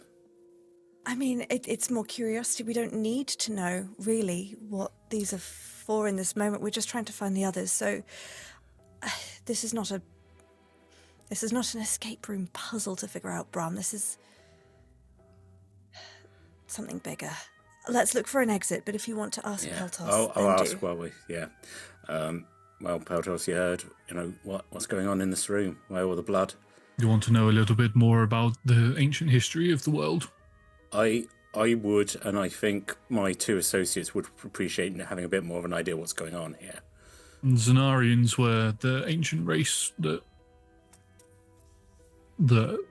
were alive. I am a Zanarian myself. They are my people. In terms of your what you would deem as a species or an ancestry, there were 4 in total. You had the Aselthin, what you would call elves now. It would translate from my language to elves. You would then have the Dimigan, which would translate into dwarf or dwarves. Your Dimigan Empire is translated into Dwarven Empire. You then got the human eye. Humans. And then the last one was the Gold Tauren, which translates into, oddly enough, into is not quite dragon, not quite orc, but a combination of the two. Dragons and orcs are descendants of the Gold Tauren. Okay, common ancestor then. Basically, yes. But what are the Zanarians? Zanarians is what they are. Everything. All of those people would be known as Zanarians, but they're like the interspecies, the species sort of element of it, if you were to separate them. And where did the animal folk come from? Nobody knows. They just appeared one day. Your animal folk are a result of aether infusing with human DNA, basically. Right.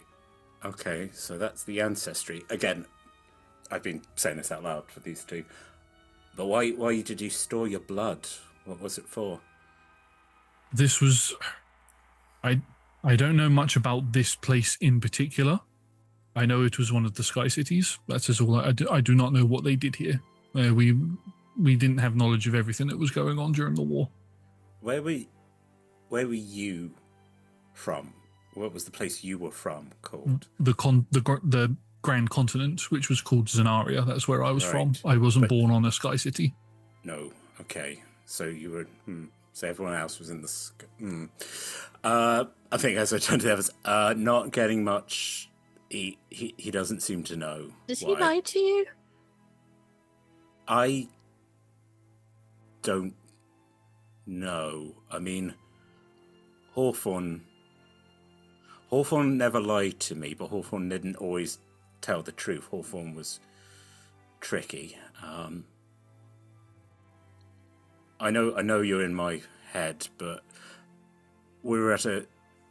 He obviously wants me to help him, and so is obviously trying to advise me towards a certain path, but I think for betterment of our relationship, no, I don't think he lies. I think he wants...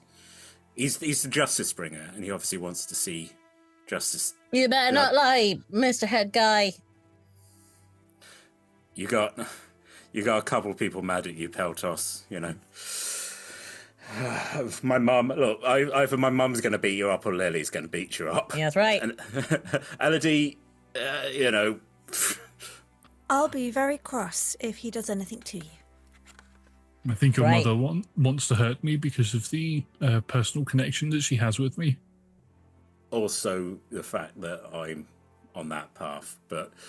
Right. That is what I mean by that, yes. Yeah, no, yeah. And her father. Yeah.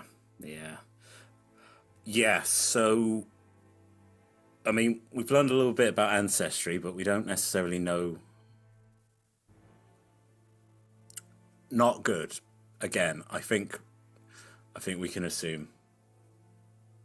Can we find a way through the stacks? Yep, Is there anything else to be seen in here? Or is it just shelves and shelves? You come out into a opening, and Elodie, you are taken aback by what you see. You see a desk, which again has another one of these little boxes on it that you can put the tablet into. Yeah, fine. You see that. You've seen one of them before. But what you haven't seen is there's this large glass or crystalline dome that's got loads of wires and things in it. And there's a machine next to it that's got a circular sort of like hole to it. And it looks like there's like pipes and things that feed into this large crystalline dome. This dome could probably fit a person into it. Uh-uh. I mean, my brain has automatically gone to like an augmentation chamber. But I guess Elodie will go and investigate. Oh, we're doing Bioshock now, are we? Okay. As you go over to investigate, all of you, doesn't matter how bad your passive perception is, but all of you hear a noise come from behind you. And as you turn around, you see figures walking towards you. That is where we are going to take our quick break. Quick 5 to 10 minute break while we sort some stuff out. For all of you, for the audience, when we come back, we will have the other group and we will be seeing how they fare getting through their area of this temple, Sky City, this place. They all drowned. It's just one man walking in going, hello. It's Solomon going, I couldn't watch them drown. I'm sorry. They have different puzzles to go through, but oh, lucky. We will see you all in 5 to 10 minutes. Bye. Hello, everybody, and welcome to Roll Together RPG and to the next episode of our Chronicles of Aeodrun Awakening series. My name is Josh. I use he, him pronouns, and I shall be your game master for tonight. And as you can see, I am joined by some rather lovely people who are going to be playing some rather lovely characters. I'm going to get themselves to introduce themselves. I repeated myself there now, and we will find out who they are playing and how they are currently feeling. I am going to start off with Sean. Hi, I'm Sean. I use he, him pronouns, as does Karnan Udric. Udric is an orc druid, has been practicing and getting better and better with the powers, and is now more or less confident. Yes, I am in fact magic. I have 2 lovely bears and family, and I don't want any of them to die, so that's why I'm here trying to stop the end of the world. That is very true. Next we have Talia. Hello, I'm Talia. You, she, her, playing Visenya, also she, her, Fiend Fallen. How long? I can never remember what the actual short portmanteau is supposed to be. Lock it in. Anyway, I got distracted. Edit this down. Hello, how am I feeling? Currently, me personally, happy because I have recently learned how to play kazoo. For choir purposes. For terms of Visenya, again, her default mode is stressed. And at the moment, her family are either in danger or here and the danger. So trying to deal with both sides of the situation and make sure that her friends, allies, and loved ones all survive this particular encounter. Yeah, we'll see how that goes. Moving on, we have Evie. Hi, I'm Evie. I use she, her pronouns, and I am playing Peripatea, or Peri, maybe, who previously used she, they pronouns. As of this episode, will be using any pronouns because of reasons. Peripatea is a zealot barbarian who is a dark elf, but also no longer inhabiting another dark elf's body as of this episode, but is also a pseudo deity known as a titan, Asimar kind of deal. And Evie is currently feeling a little sleepy, but Peripatea is probably feeling a little bit apprehensive, dare I say it, whole, dare I say it, confused by many things. We shall find out. Now, for this particular party, I won't go over what happened with the other party. I'll just go over what happened with this party in their last episode. So in this party's last episode, they attacked, well, two of these people attacked the base of the Reavers that's at the temple at the top of the mountain by flying up on a Titan in dragonic form, the Titan being Valdris, Lilly's father. You flew up, you fought some Peritrices and some, I think it was it was Imperials you fought on the way up. You managed to get them tangled up in some very, very tactically placed, it wasn't spike growth, it was plant growth, wasn't it? And then you flew up onto Zupwal. This was Visania and Udric. While they were flying up, Peripatea, who was already in the camp, managed to free Jessin, who is Sunny's biological mother, put a mustache of disguise on them and send them back down the mountain. Managed to get sort of work with Tally to open the cage with the keys that had been provided by Kimdak, bumped into Minerva, or Shadow Elodie, and watched as the ritual was started on Lilla. Big combat happened, and Peripatea choosing to put themselves in harm's way, jumped into the ritual circle and basically shared the burden with Lilla, which basically prevented Lilla from being drained of all of her magical power. There was a big whiteout while the combat was happening, and this party woke up with Kimdak having been stabbed by someone. Kimdak had turned on the others, so he's maybe a good guy now, not 100% sure, but he was on death's door when everybody woke up. Lilla is now awake. Tally's fine, but Savannah, Mortigan, any other Reaver, and Valdris, who came with you, have all disappeared, and the doors to the temple are open. Another thing that also happened as well is that Perry decided to take this moment to look through their book, because they knew it was going to be something that needed to be done. Opening the book and began connecting to their previous lives. All of the journals and diaries, anything that had ever been written by a previous Perry, whether it was intact or destroyed, all came flying towards the codex that Perry opened. And Peripatea was connected to all of their previous lives. They were spiritually transported to the heavens, where they met with their sister, Freyan, who is the guardian of darkness. Wow, my brain's not working today. And Freyan said that she would fly down and help out what is going on, because Ethia is around here somewhere. The Guardian of Light is around here somewhere as well, and might be in trouble, as is Perry and everybody else. We ended the session with the transformation of Peripatea beginning, but just before we come to that, I'd like to come to Visania and Udric while this is happening.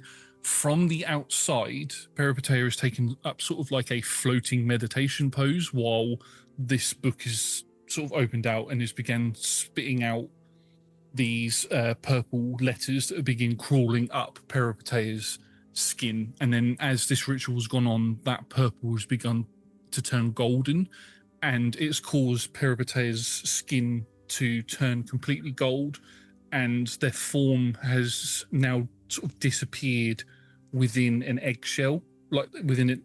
Basically, this light form looks like an egg, and you can feel the divine magic coming off it, the pair of you. While that is happening, you do feel a jerk or a shake in the ground, which causes the pair of you to stumble and nearly fall over. Kimdak has just got himself up to his feet at this point, but then instantly falls on the floor as the ground shakes around him, and you feel this lurching motion, and then the sky and the clouds begin to sort of fall around you, and you can go to one of the edges of the mountain to look, and the entire mountain is lifted out of the ground and is beginning to fly upwards, and you're on top of it. Oh, Is there anything that you'd be doing while this ritual is happening and the mountain is flying? can't do much about a mountain, can I? No, I think realistically, Udric knows that trying to do anything about the mountain floating off is way above his pay grade at this point. So he's mostly just looking to. I mean, even protecting Perry. Like, I don't know how much Perry would need protecting, but Udric just feels that kind of compulsion to just watch over while Perry is metamorphosing. Make me a perception check while you're in protection mode of Perry. Visanya, what are you doing? I mean, I would also helping keep an eye on Perry, but if Udric is mostly focusing on Perry, I would then want to be focusing on anything from the outside that might be an external threat, just that might try and interrupt it. I'm also going to put a short message into Corvu to send to the others, just in case something happens, just to let them know what's happened so far. Yeah, you can do that. So, what would the message be that you would like to send to the others? I'm not. It is time-based rather than word-based, so going in essentially the line of who was here, that we've saved Tally and Lilla from being consumed, that Jessin has been recovered, that the mountain is open and the bad guys are there, and Perry is doing a thing about divine transformation. Also, Kimdak's on our side. This is a very time-based and very orderly and sensible message that is much more sensible than how I've described it. Yeah, that's fair. You get that message prepared, and we'll come to what happens with that in a moment. But what was your perception check, Udric? Well, with my roll of 4, it is unfortunately only a 9. Okay, so with a 9, you can't see any threats coming from where the door to the temple is opened. There doesn't seem to be any threats around where this ritual was taking place currently. Lilla and Tally are also there and are sort of walking around the ritual, like just trying to see if they can see Perry inside of it. And Tally has ran back over to where the cages were and has pulled out some of the bedding and stuff and has put that underneath where the egg, this divine egg, is floating in the ground, just in case it suddenly drops, and just so Perry has something nice to fall onto. I will say that you do notice that there are some Reavers that are still near the front gate. There is a bit of panic going on there, and when the mountain first started rising up, some of them were jumping off to not be flying. But yeah, but they don't look stupid enough to approach whatever it is happening here. So, with the message to Corvu belongs to Elodie, so pretty much knows where Elodie is at all times and knows the quickest way to get to Elodie. So as he goes to fly off, you are surprised that he flies into the temple. Interesting. Well, bird's broken. Not that. The plan had always been for them to come the other way once we had settled the situation here. we may have been unconscious for longer than we thought.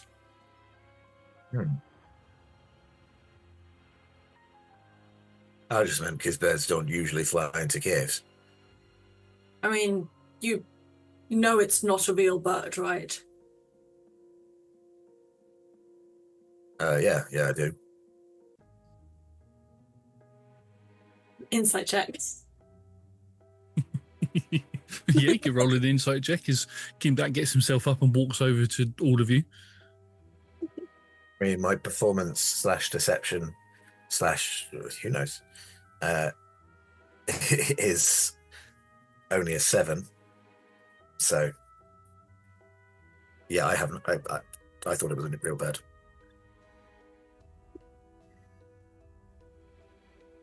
It's familiar. Right, so what's actually happening here? Why is your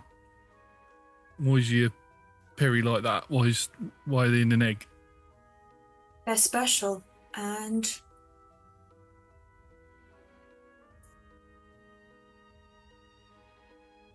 I mean, their research engages some sort of self-knowledge and transformation, but this is not necessarily my wheelhouse of knowledge. Right, and do we know exactly how long that's going to take? I mean, glowing pretty intently now, so any moment? Right, well, okay. Well, I'm fair sure that Perry wouldn't have done it if they thought it was going to take longer than we had. yeah, right, okay. No, it's okay. Right, I'm going to... I can see some of my former associates over there. I'm going to go sort them out, see whose side they're on. You lot get in there as soon as you can. I'll try and follow you up. And he sort of hobbles over towards where the group of Reavers who are near the entranceway is. As he begins walking away, the divine egg begins to crack. And we are going to zoom in through the cracks to a divine magic covered peripateia. Perry, you are currently still in your sort of mind palace thoughts, memories. You're in that sort of place still at the moment, as you have chosen to split from Gwen, giving Gwen her body back while creating your own. And as the other versions of yourself or your previous lives have come up and have greeted you, you find yourself sitting in your family home from many, many years ago on your own for a very brief moment until one final figure walks through the door and walks up to you with a hood over their face. And as they stand in front of you, they pull their hood back and you can, it's like looking in a mirror. It is the spitting image of you, dark elf. Their hair's a little bit longer than what yours currently is, not by much, but a little bit longer. A little bit more jewelry on in places. They've got the earring piercing where it's like you have the ear piece in one bit and then you've got that long bit that then clips at the top. And they just look at you and Peripateia, it's good to see you. Look what the Peripateia dragged in. That's funny, I like that. I'm glad that you've chosen to do this. This will be the first time that we have been ourselves in a long time, since me, as it were. So, I hope you find what you're looking for through all of this. I think you mean I hope we find what we're looking for. I mean, I know we've changed since I was you, but we're all going to be the same person again. We will do, yes. But you are, at the end of the day, the person who is going to be living your life. So the rest of us are just memories now. Yes, but no, because you are still part of me. You wouldn't be here if you weren't. That's true. That's true. I'd always put it down to when this finally ever did happen that the rest of us would just fade into memory. But no, you're right. Yeah, we will experience this life together. Yes. We've had thousands of years. We're all in it together. I'm not carting around millions of dead versions of myself. We're all going to be one. This is a union now. Okay? Okay. Okay. We're But not going to be alone again. Okay? don't ask any of us to drive, though, please. I think that's a term that they use in your timeline now. I've heard it every now and then. Yeah, like a horse and cart? Yeah, like that, yeah. I've not tried that yet, but I have succeeded at everything I've attempted in this lifetime.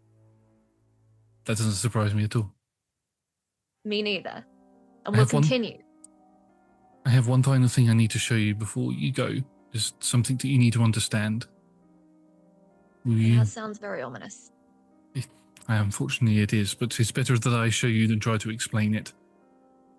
Come with me. Okay. I follow. She leads you out through the front door, and instead of appearing back in the heavens and stuff, it's like a bright flash, and you are walking through what looks to be a grand temple, very sort of Greek-esque in its design and everything. There's statues all over the place. There's pillars and columns. There's fancy mosaics everywhere. Lovely red carpet that leads up to a bunch of seats, like a council chamber type thing. And you can see that there are two figures having a discussion. One of them is a figure wearing a dark cloak, wielding a large scythe, almost like a staff, with a hood sort of partially pulled over his face. You can see that he's got a very thin goatee round his mouth. Looks to be probably human, but he's got the angular features of an elf as well, so you're not 100% sure. With your new memories, or regaining your memories, should I say, you recognise this figure to be Deverus, who is the fallen god, or would become to be known the fallen god, one of the ones that turned on the others. And you can see as you begin to approach him, he smiles towards you, and as he does, he gestures to the person who stood next to him, and that figure turns around, and you can see, with black hair, a shocking face that turns towards you as you see Savannah stood there looking at you with a big smile on her face, and the memory sort of flashes and you're back in that room. I'm sorry, I couldn't hold that memory for too long. It's not the best of experiences that I had. Savannah has been a plague on our lives for a long time. So if you get the opportunity to end her, do it. Oh, I'm already there. This is just icing on that revenge cake. Good. Well, I'm going to go join the others now. Be yourself. Be true to yourself. If you're true to me, I'll be true to me. This is all very confusing. That was meant to be inspiring. We got this. I feel inspired. I'm going to go now. She sort of shakes your hand and sort of pulls into you. I should say, one description that I missed off. When we've sort of described your rage, and sometimes when you sort of go into your trance and stuff, you sometimes get these tattoos that appear and then fade away. This Peripateia had them all of the time. The only one to have them. So when it comes to you now choosing how Peripateia looks, you can choose to have those tattoos if you want to. The ones that are already on the artwork. Of the golden scars? Yeah, you got like the golden scar and the thing on your shoulders. Just like they're Titan marks, they're called. Okay, cool. Yes, as that happens and the room sort of fades into white, your body begins to morph and change as the eggshell begins to crack, and we watch as it begins to split, and two bodies are beginning to form. But I'm going to hand it over to you now, Evie. How does Perry come out? What does Perry come out looking like, is what I should say. So, some core differences are going to keep the Titan marks, so the golden scar on the brow and on the shoulders. Hair is now the same style, defying gravity in one direction, but is now hanging ever so slightly longer, like about shoulder length, but still floop, with a black streak through either side, displacing the white a little bit. Over their arms, you can actually see additional markings, almost like words, and they kind of wreathe around and kind of move with the words and the utterings of various lifetimes. And as they kind of settle, the markings slow down, pulse with a golden light, and then settle into the skin, so that they are subtle, but they're there almost as if they were carved in, still moving ever so slightly. And I think, so Perry's height has been a thing throughout, and I've decided to roll for how high Perry is now going to be. So give me 1 second while I get up the table that I made specifically for this purpose. There she is. Okay. Okay. Oh. So, I rolled a 2. I'm 4'9". We said before we started recording this that you were either going to roll really low or really high. And there it is. Oh, Oh, perfect. God. I mean, I'm adorable, mighty, and tiny. you're even more fun-sized for yeeting you at your enemies now. Absolutely. Oh, and this is why I did it live. All of that cool description of this powerful Titan character, 4'9". It was the same. Come in small packages. Yeah, you're about the same height as Tally now. Hey, Wolf, I promise. But yes, as this shell for Vesania and for Udric, as this shell cracks and sort of the dust particle, it's more like an explosion upwards, but it only goes about 20 feet in the air. And then as the dust particles begin to settle down, you watch as two forms gently fall onto the blankets that have been placed out by Tally and Lilla. As the divine sort of essence begins to crack on the forms, it begins to break away from the feet upwards. The closest one to the pair of you would be wearing Church of Balance, Priestess of Balance, Priestess of Darkness robes. So it would be the sort of more black robes with some white and silver accents to it, whereas Stacylin's is white with black and gold accents. And that begins to crack upwards, and you can see laying there is a dark elf that doesn't look like how Perry looked, is slightly more, a little bit more fuller in the face, less of a warrior physique to them, and more of a sort of homebod type physique to them, but still at the height that they were at 5'3", and as they're laying there with, you can't see any of their other features other than the fact that they're dark elven. Next to them, as the cracking begins, you see the changes that have happened to Peripatea, and you can see that that is clearly Peripatea, just slightly shorter.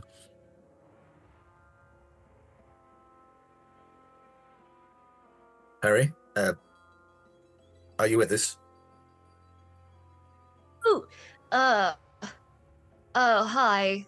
Kind of sit up, kind of open my eyes, kind of blink them many times. New eyes, hang on. There's the focus. Hey. Do you remember who we are? Hang on one moment. Loading icon, loading icon. I remember the gist. I remember the vibe. I remember we're here. There was a ritual. I remember that you do nature. You organize. Names are eluding me. I've had 1,000 years of memories just downloaded into my brain. You have to gonna give me a minute. Do we have a minute? Why are we floating?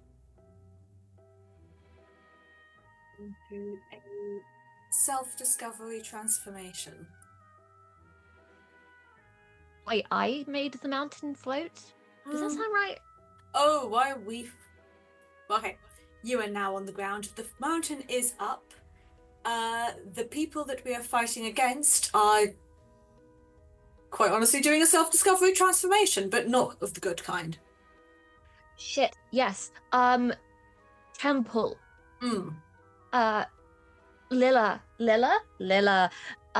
who's okay? Yeah. Oh, Solomon. Oh, I picked a really, important moment to do this, and maybe I should have prioritized this for a quieter time. To have you at your full strength. Am I at my full strength? Hang on 1 second. Hang on. Give me a second. And I'm going to focus and I'm going to try and turn into a fox. Nothing happens. Okay, just one moment. Fox. No, it's nothing. Fox. No. Everyone shout it with me. Fox.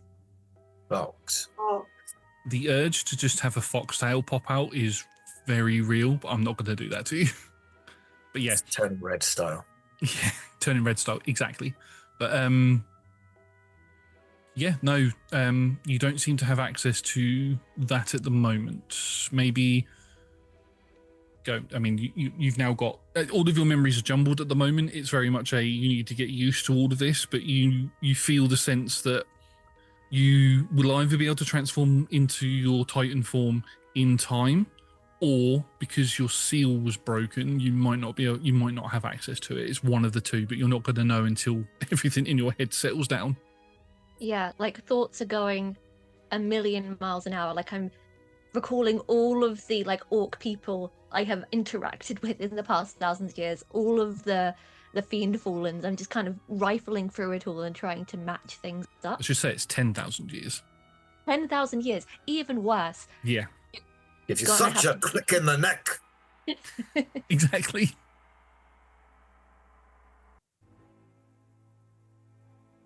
Okay, I'm so not at full strength right now, or at full brain capacity. It's gonna take a minute. I want to say Miriam.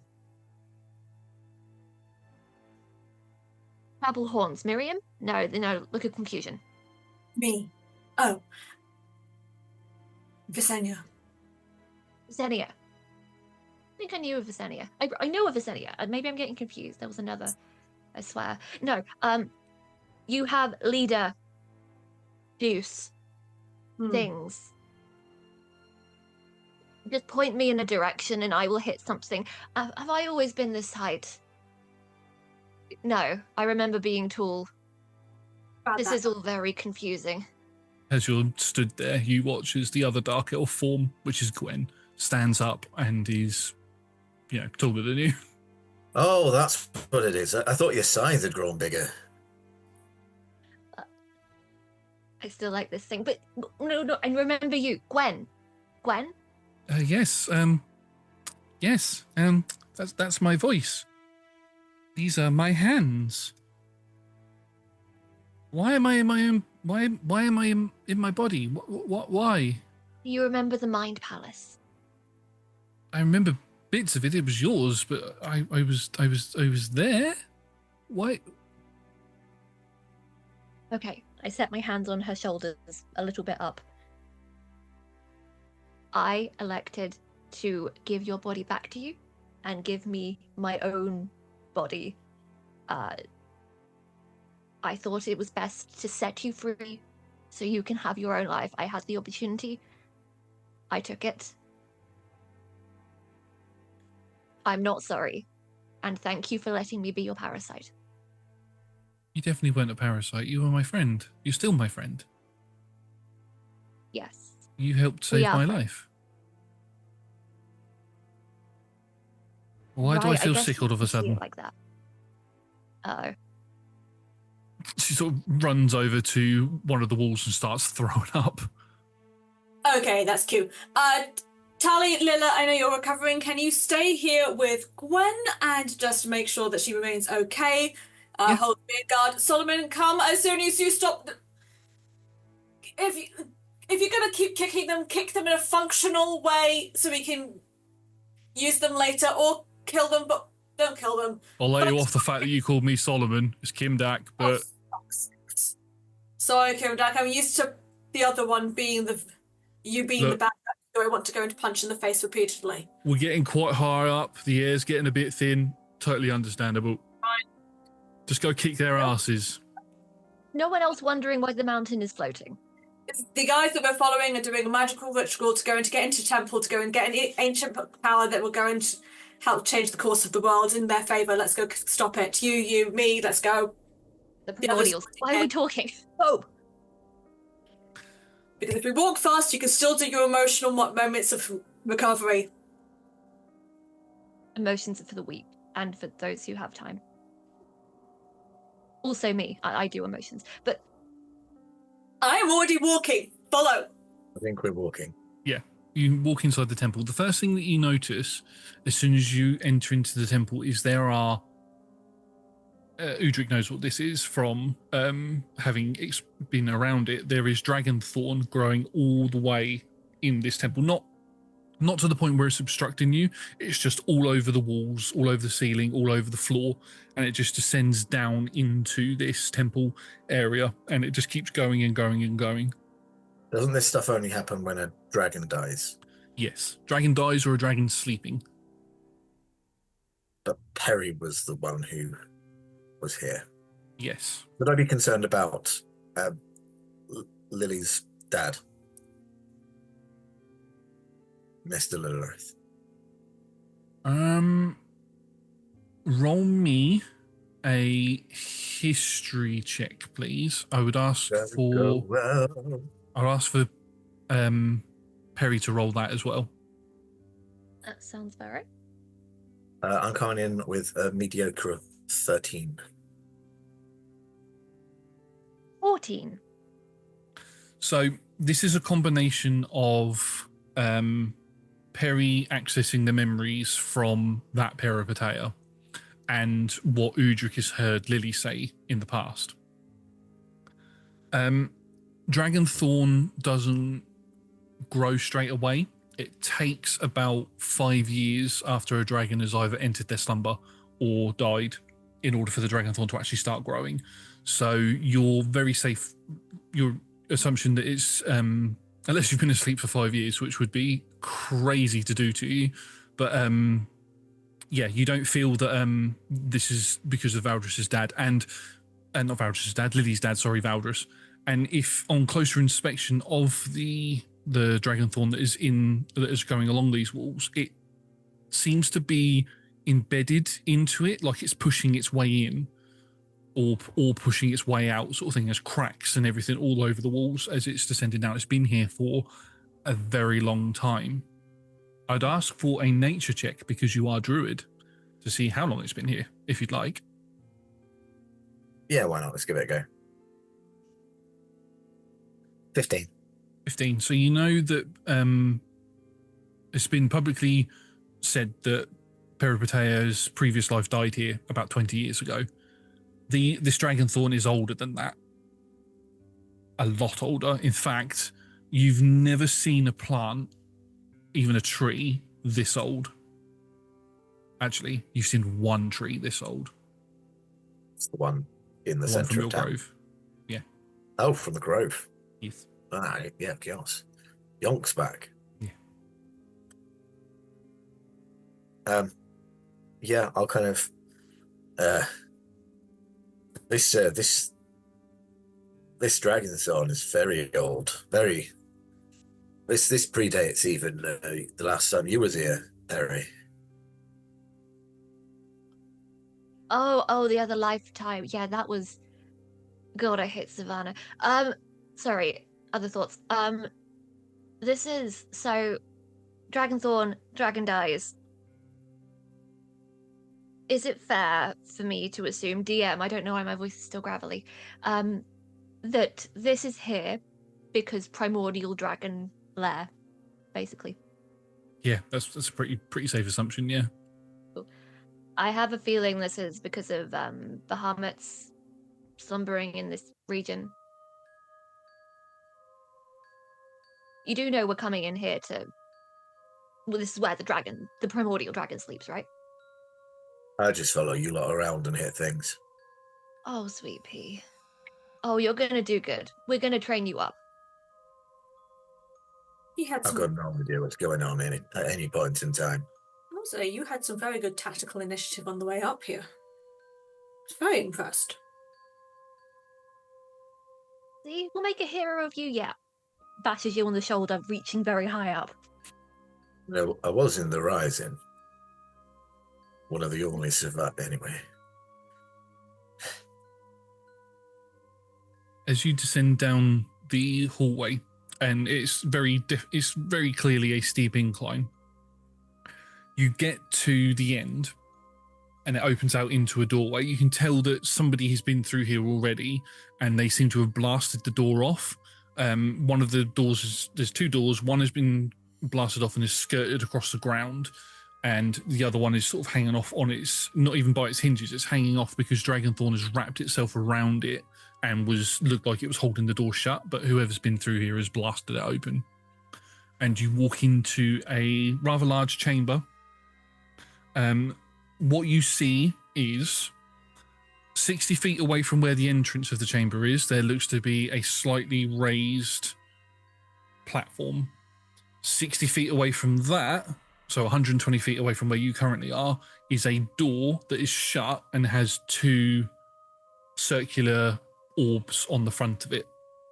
You can also see in the top left corner is a triangular raised platform, and it's the same in the bottom right corner from where you currently are. There's another triangular sort of triangle shape in that corner that's slightly raised up. We've got, two orbs in a triangle.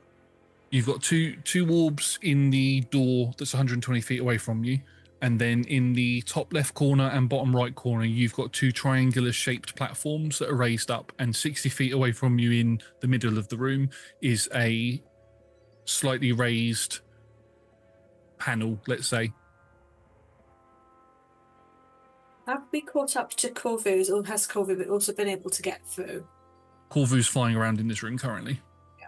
There's no whistle for him to come back. Yeah. Flies and lands on you. Okay. Well, I was going to say, you might not recognise that is the work of our allies, these blasts, so they have come through this way. Ah. So we also need to. Your allies or your enemies have come through here? Either way. Actually, I'm assuming both, but can I do a check to double? Yeah. You can make me your choice of investigation or arcana, and I will open that to everybody.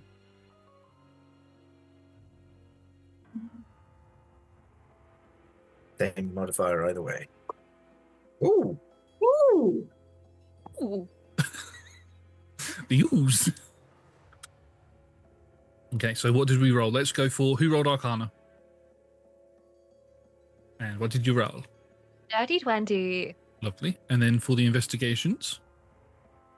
Also dirty 20. Lovely. And what did Udric roll? Natural 20 Ooh! for a 22. Ooh. And that was on investigation? I think that would be more likely for Udric. Cool. Right, so I'm going to come to the natural 20 last. So for the arcana check, you can pick up a distinct hint of necrotic energy coming from the door that is sat on the floor currently. Some of the dragon root is sort of rotting away because it's been inflicted with some sort of necrotic spell. So that's not anything that any of your party who aren't here can do. If anybody could do that, it's probably one of you three, to be fair. And yeah, that's not a thing. In terms of the non-natural 20 investigation check, you can see that there are a couple of slash marks on the door as well, where somebody's tried hacking away at it, and you can see that there are some indented finger marks where somebody's tried putting their hands into the creases of the door and ripping it open, but that doesn't seem to have worked. With the natural 20, you get all of that information, but the bonus information that you get is you're currently in a puzzle room. The thing that's in the center of the room, it looks to be a weighted panel that somebody needs to stand on, which will start the puzzle basically, and you need to do something to open the door with the two orbs in it, but you're not sure what yet until you go and have a look and start it. There seems to be some sort of conundrum. Someone's got to stand there, or some other people got to do something with them orbs, but I can't tell quite what. Interesting. He was just kind of standing there staring at things for a minute, just a bit glazed over when you say that, just goes, oh my, yes. So there was a period of architecture when it was just the norm. If you wanted to enter somewhere to solve a really convoluted puzzle, it was just the done thing. Don't do it anymore. I wonder why. Probably because we invented padlocks. Does that explain that one really random room back at the main, palace? There's just, It goes into a cupboard. You've never been there, but it goes into a cupboard back at the main palace, and it's just literally the most complicated thing to get into the linen closet. Yeah. I was once locked out of the bathroom because I couldn't win at chess. These places got ridiculous. That There's a size- Ridlerian architecture, eh? Yeah. We've kept that one as a symbol of, and this is what modern technology has gotten rid of, all hail the Imperium. But honestly, probably yay us. I'm just going to go stand on the plinth. Check it first, make sure there's nothing underneath it that makes you lock or go boom if you stand. Put a weight on it. I don't really carry weights with me. Can you not make a very heavy bush or a tree? I'm afraid I'm all out of my biggest spoons. Okay, hang on. I reach into my arm and I just kind of rummage around. I don't know what I'm looking for. I just pull something out. What is something random that Perry would have put in their arm? I was going to say a jar of eyes, but that doesn't make any sense. It's very warm today. My brain is going places. Pickled onions that you think for a second are eyes, but actually it's just pickled onions. Here, put this jar of randomly pickled onions on the plinth.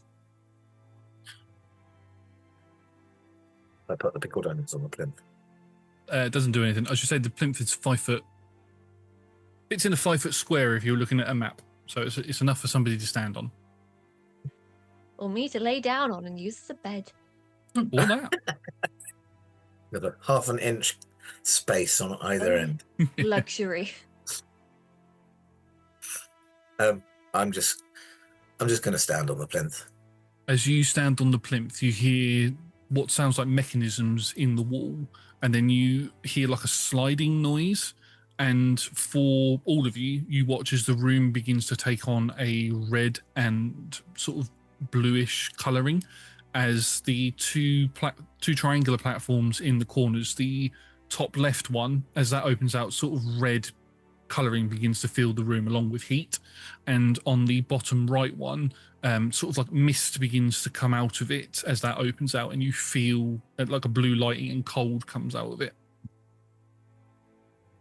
Let's say check it before you stand on anything. Nothing is flooding into the room, I should say. I was fairly certain that we were on a time limit here. Yes, I know. Oh, yeah. The time limit becomes immaterial if we all died due to random room trap. I'm going to stand on the other one. Which one would you like to walk over to? The hotter one or the colder one? I would like to... What's the weather like today in this temple?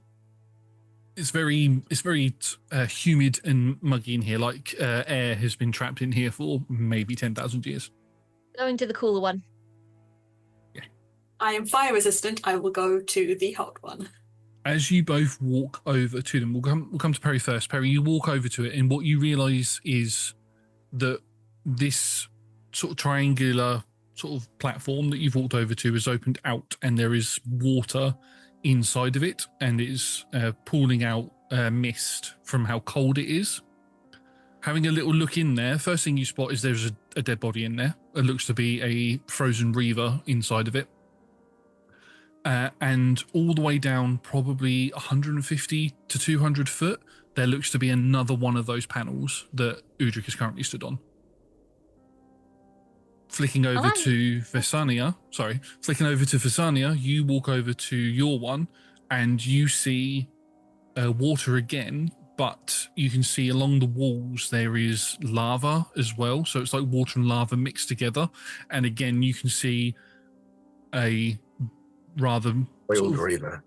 Yeah, a burnt reaver inside of there floating around. And again, about 150 to 200 foot down, there is a another little platform similar to what Udric is currently stood on. Oh, is that why it smells soupy in here? Hmm.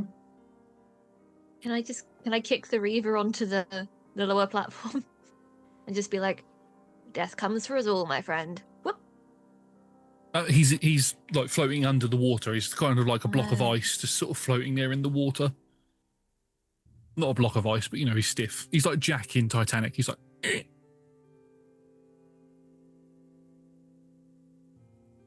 And for Visania, he's the one that you've got is a bag of bones, burnt bones. It's horrifying. Fun. Is there still another circular plinth where Udric is? Just what Udric is stood on. Oh, is it just one? Sorry, Just one. apparently I just can't visualize it. I'm so sorry. No, you're right. What can you see? They've tried to go in to get in. There's at least at this end, there's another plinth down another platform down a hole, and I'm assuming it's a dead reaver. Yeah, I got one over here as well. Red armband. Hmm. Yeah. I don't feel sorry for them. Vaguely. Yeah. Have you got any clue how they died? That might help us with how we solve this. I feel that probably someone used them to try to get onto the platform down there, and they missed. Or they got left behind and died. Can I see if it looks like they died from the heat, or if it was like a fracture from a fall? Yeah, you can roll. I'm not going to get you to roll anything actually, because it's the one in the water where you are died frozen to death, frozen in the water. And for Visania, you won't need to roll over. This one was boiled because in the water that they're in. It seems to have been induced by the environmental sorry, different life coming out. Environmental cold ice cube. Nasty way to go. How about you, Visenia? Same. Cold as well? Heat. Boiled. Oh. Can we look around the room and see if there's like, I don't know, instructions inscribed on the walls, or like a mural with any hints that we just haven't looked at? Yeah. Looking around the room, you can see that there is ancient text written in places on the wall. Not as if it was part of the original sort of design of the room, just like somebody has written it down, which you can read. Which basically says a person needs to stand on each platform, and then the third person who opened that area needs to open the door in order to proceed. I relay that. Cool, I relay that. Josh, what's the ground made of in here? Stone. Stone. Right. I don't suppose anyone's got anything that might be able to break that stone, because if we could dig a channel from one to the other, then we might be able to mix the two streams. Thought of just hitting the ground really hard. That's exactly what I was thinking, actually. I've done it before, probably.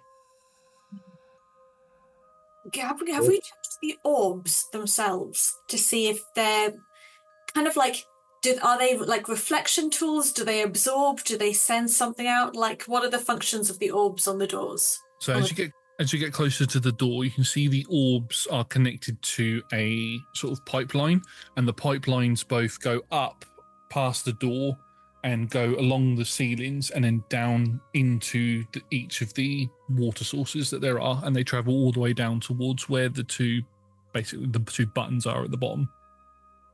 Can they be removed, the orbs? The orbs can't be removed, though. They're part of the door. So You can see that there are scorch marks and slashes and everything against the door, similar to the previous door. But this door seems to have been impervious to whatever was done. There's also dragon thorn, that has grown all throughout this room as well, but it hasn't grown on the door, as opposed to the other one. These orbs, are they hot or cold as well? If you touch them. Oh, do you step off of the plinth? Is it you that's checking this, Udric, or you? No, I'm asking questions so that the other two can. Fair enough.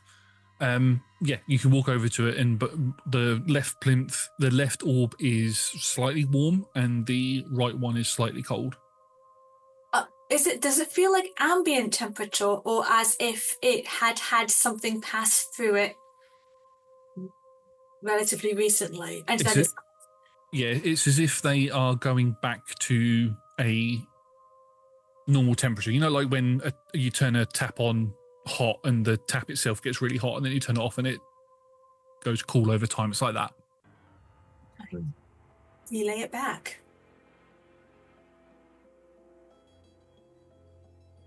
There's no way to cross the streams, because if you could change it around so that one was cold and one was hot, like the opposite way around, you'd have a little bit of time while the water changed from cold to hot and vice versa, wouldn't you? How far down is the plinth? About 150 to 200 foot. Yeah, that's more than a misty step will take me. I really wish that we had some more Reavers to throw at this. I'm in a Reaver. Well, somebody got through. It's got to be solvable.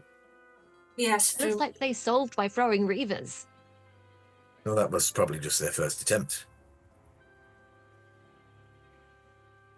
Here is the problem, Josh, that I like puzzles, but I am not very good at them. I also like puzzles. I am not equipped to deal with them. That's fine. I also like puzzles, but my brain is soup. Would you like me to tell you, or would you like to roll for it? I don't want to be told, and I don't want to know. I want to see if I can work something out, but I will roll for hints. Yeah, we might need hints. Hints? Yeah, roll investigation checks for hints, please. Does an investigation roll still make sense for me, or should I do perception because I'm stood in the middle of the room? You could do perception if you want to, yeah. I will, please. Question. Did my transformation sequence count as a short rest? No. It counted as a long rest because you're in a new body. Hey, my rages have been reset. Yay! Woo! I got a 24. Oof, okay. Perception.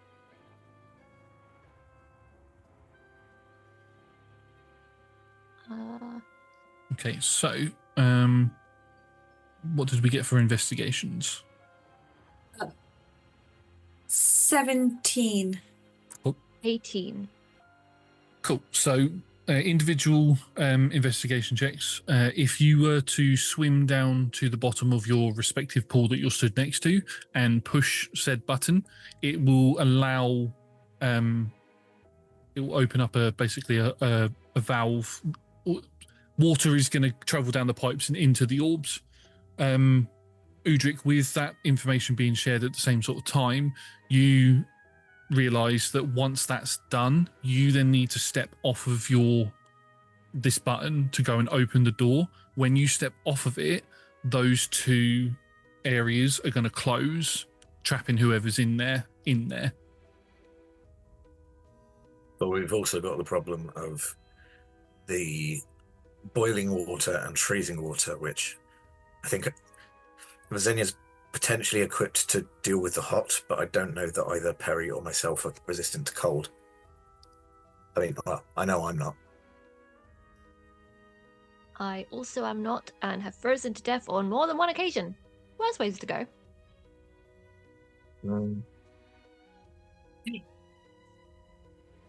Okay, so that's what it do either of you have a way to either if there was a way to keep the doors from closing by like putting something in there or throwing something in there or growing something in? So Would I that be- don't really have any magic.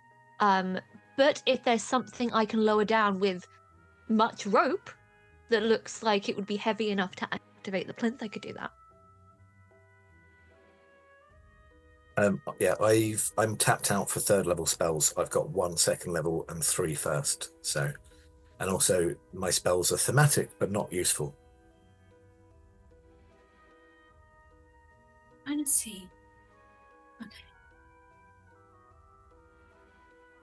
Yeah, because there's not much that I can do if I'm in something. All right, wait.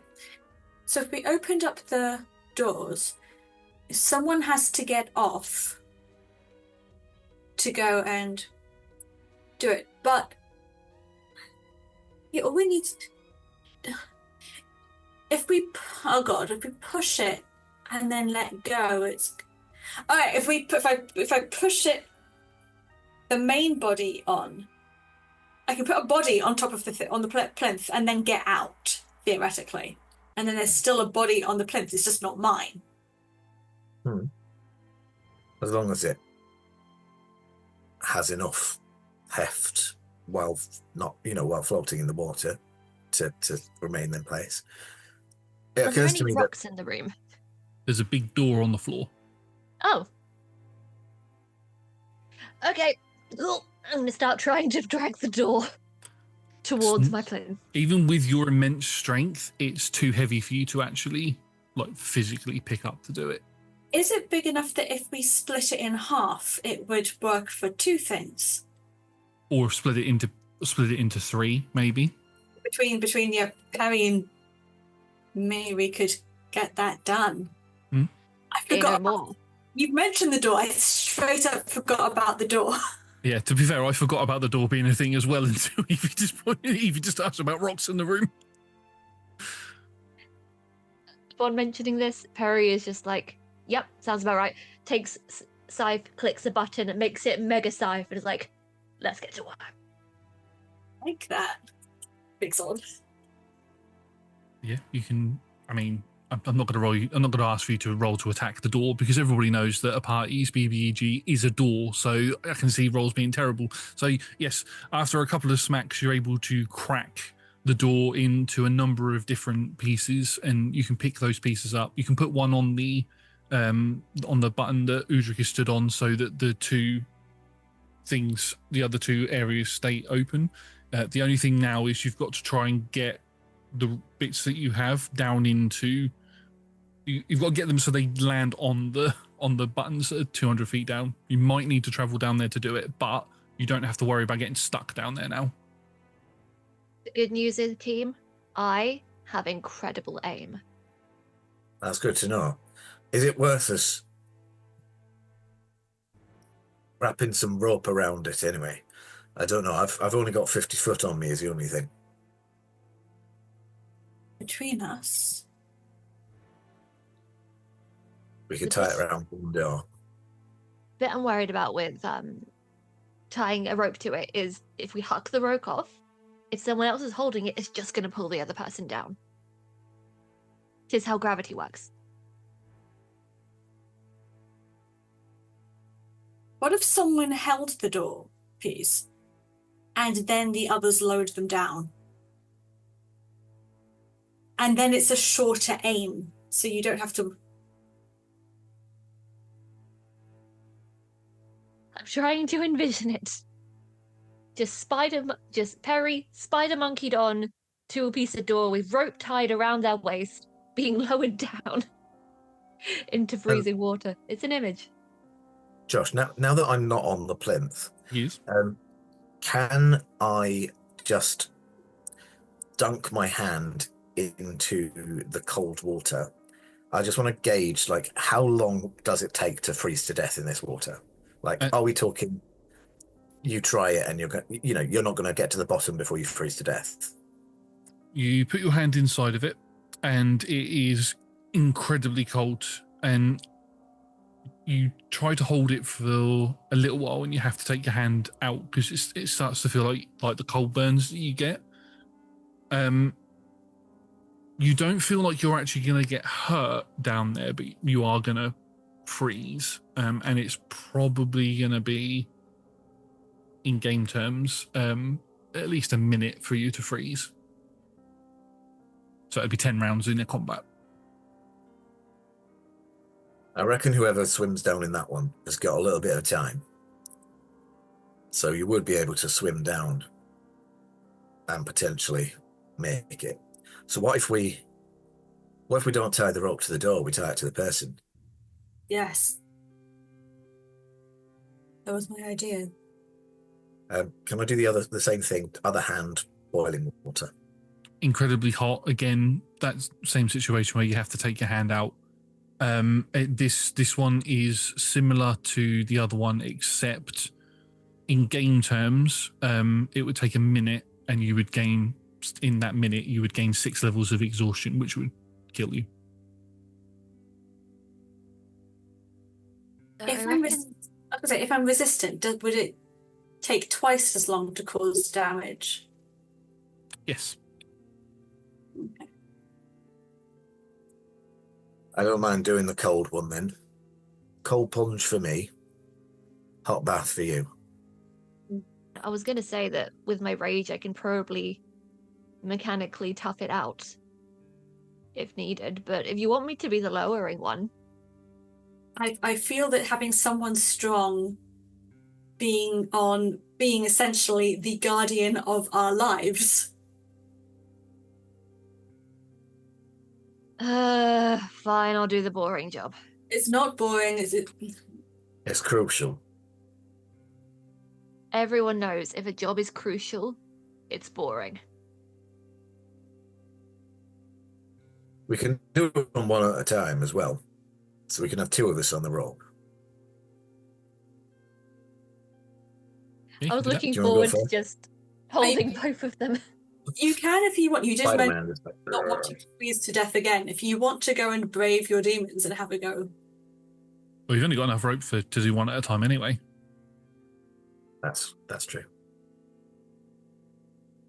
Yeah. So who wants to go down first? I'm going to go first because then they can decide between them who's going down the second one, but I'm an easy choice. Yep. Okay. So you sort of tie the rope around yourself, pick up a large enough chunk of rock that feels about your body weight, and you sort of step onto the edge and dive into the water as the rope is being held by Perry and Udric, and you begin to sink.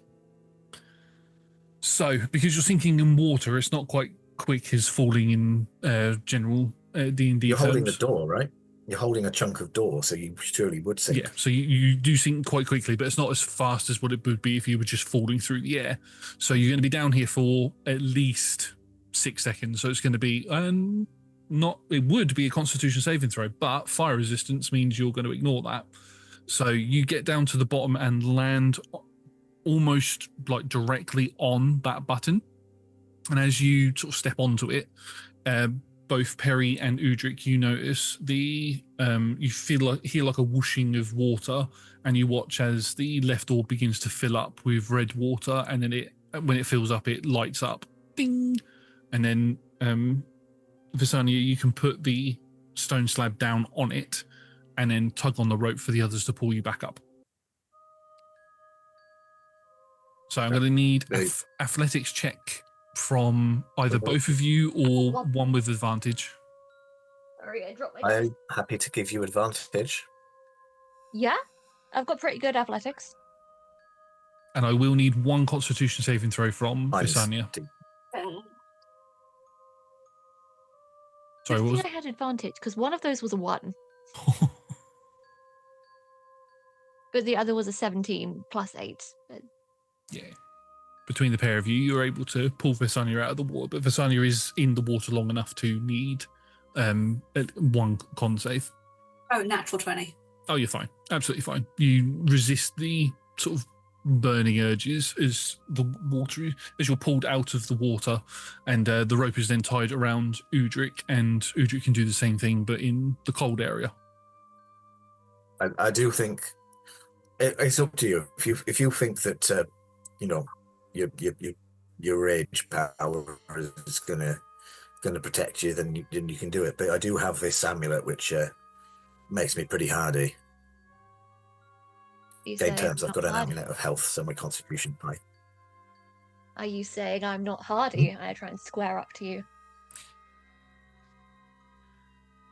I'm saying you're plenty hardy, but I'm magically hardy, and this is a magical test. I'm happy to Rochambeau for it. Be my guest if you want to do it. Well, then I will. I could use an ice bath.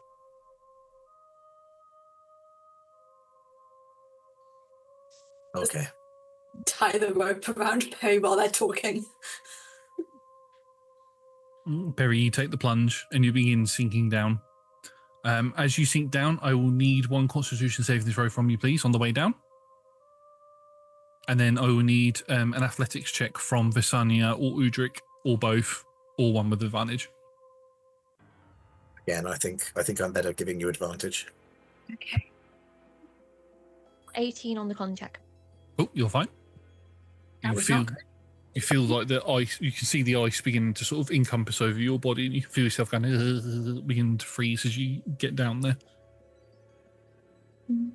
Oh, cool. Thank you. Advantage. The other one. 25. The other one would have barely gone over 10. Yes. As soon as Peripateus steps on the stone, you hear that whooshing sound of water again, and then the other orb, the right orb, begins to fill up with blue water. Not like normal water, but like ice blue water. It fills up and then it lights up, and the door, you hear it click as if it's now open so somebody can go and open it. But you pull Peripateus out as Perry leaves the stone slab there so it stays. I'm going to need one more con save from you because you're not resistant to cold as you're pulled out of the water. Luckily, my con is pretty good. So that is 14, dirty 20. Lovely. So as you're pulled out of the water, you're chattering away a little bit, but you're perfectly fine. Basically, what would have happened with, I said about the hot one, would have been exhaustion if you'd been in there for long enough. With the other one, if every Constitution saving throw that you'd have to make, which would be every movement, you would lose 5 foot of speed. And that would carry over to if you did manage to get to the surface. But that's obviously what happened to this gentleman here. He lost all of his speed and then just drowned. So, but yes, you get out. With Perry, I was going to say, with Perry's permission, I'm just going to wrap my still slightly overheated body around them just to warm them up faster. Or just kind of say, "You're so nice. I'm sorry. I insisted on going down." It's okay. Thank you for being nice. You're my best friend now. Which ones? Wait a minute. Sorry, it's still settling, still settling. You are nice. Pat, pat. You're sweet. Let's go. Alright, open this door. Yeah, pull the door open, and you feel like a rush of air come, sort of stale air come through it, and the dragon's route seems to continue on down the hallway. You can carry on walking down, and you get to a crossroads. And Perry, you can see that there are two signs. The first sign on so you can go right, and it says it heads to the eastern wing, or you can go left, sorry, and it goes to something called Titan Project. So, East Wing, Titan Project. Do I Yes. remember anything about a Titan Project? Probably not at this point. No. I mean, you can roll a history check if you'd like to. Give it a shot.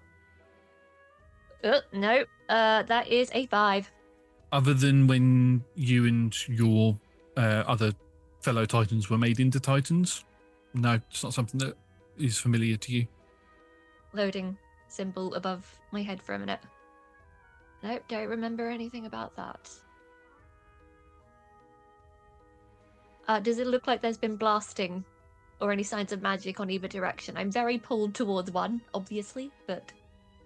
No, you can't see any sign of anybody having been this way. It's just a split in the corridor. You can't see any doorways at the moment. Huh. Oh, hold up Corvu and just go, which way's allergy? Don't go, just point. Corvu looks towards where it says Titan Project. Excellent. That saves a lot of splitting of the party. You can begin making your way down towards, again, you're descending downwards, and you get to a door that is, again, complete. This one is completely covered in vines. There is no indication that anybody has been here, or been through this door, should I say, because the vines haven't been cut or pulled apart or anything.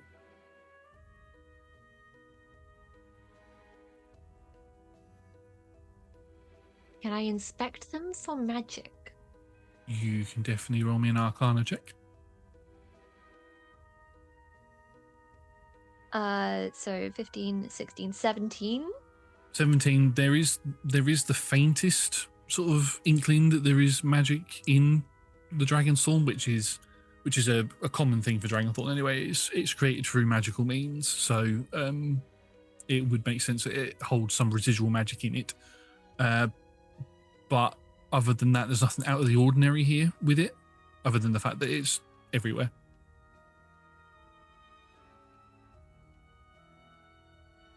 Does anyone have any objections to me just cutting through? The Dragonthorn's already been uprooted in places. I don't think that a little bit more cutting is going to make too much difference. Great, because I would have done it no matter what you said. Shing, shing. Okay, roll me an attack roll. I will ask for an attack roll against the door this time. Okay, the scythe is still like massive. By the way, Extended. extended. Rolling to my page. There we go. All right, it's on my sheet.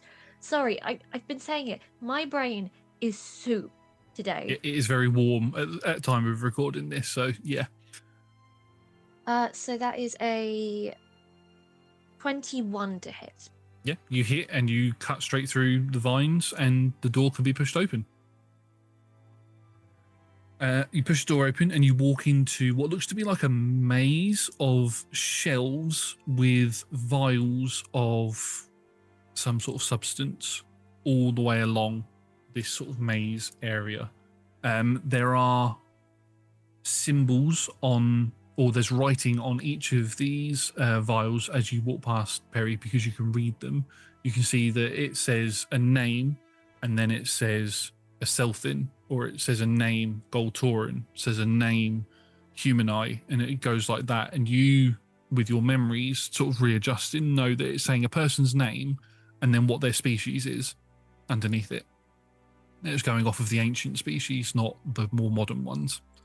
You see another one and it says Goltoran underneath it, and it keeps going like that all the way along this sort of maze if you want to walk through it, I should say. I'd like to go through and I'd like to start putting vials into my arm. I'll just pick up people vials and start. I'm just going to steal them. I'm just going to put them in. Yeah. There are thousands upon thousands of vials here, so you could like pick up the odd handful, or you could spend some time to get as many as you want if you wanted to. I'm going to have the ones with the coolest names, I think. Yeah, okay. Pick a couple up and sort of the ones that like, that's a cool name. Put that into there. Make sure you get at least one Dimigan, a Selfin, Human Eye, and Goltoran, which are the 4 ancient Zanarian species. Sort of put each of them into your armband, and you all carry on walking through. While you're walking through, is there anything, because we're getting close to the end of this half, is there anything that you would like to talk about while you're doing that, just before we end things? I have a question. I don't want to be intrusive with this, but Harry's gone through a lot, so I just want to see if I can keep an eye on them and just kind of like it's like how's they doing? What's going on? What's happening there? And roll an insight check.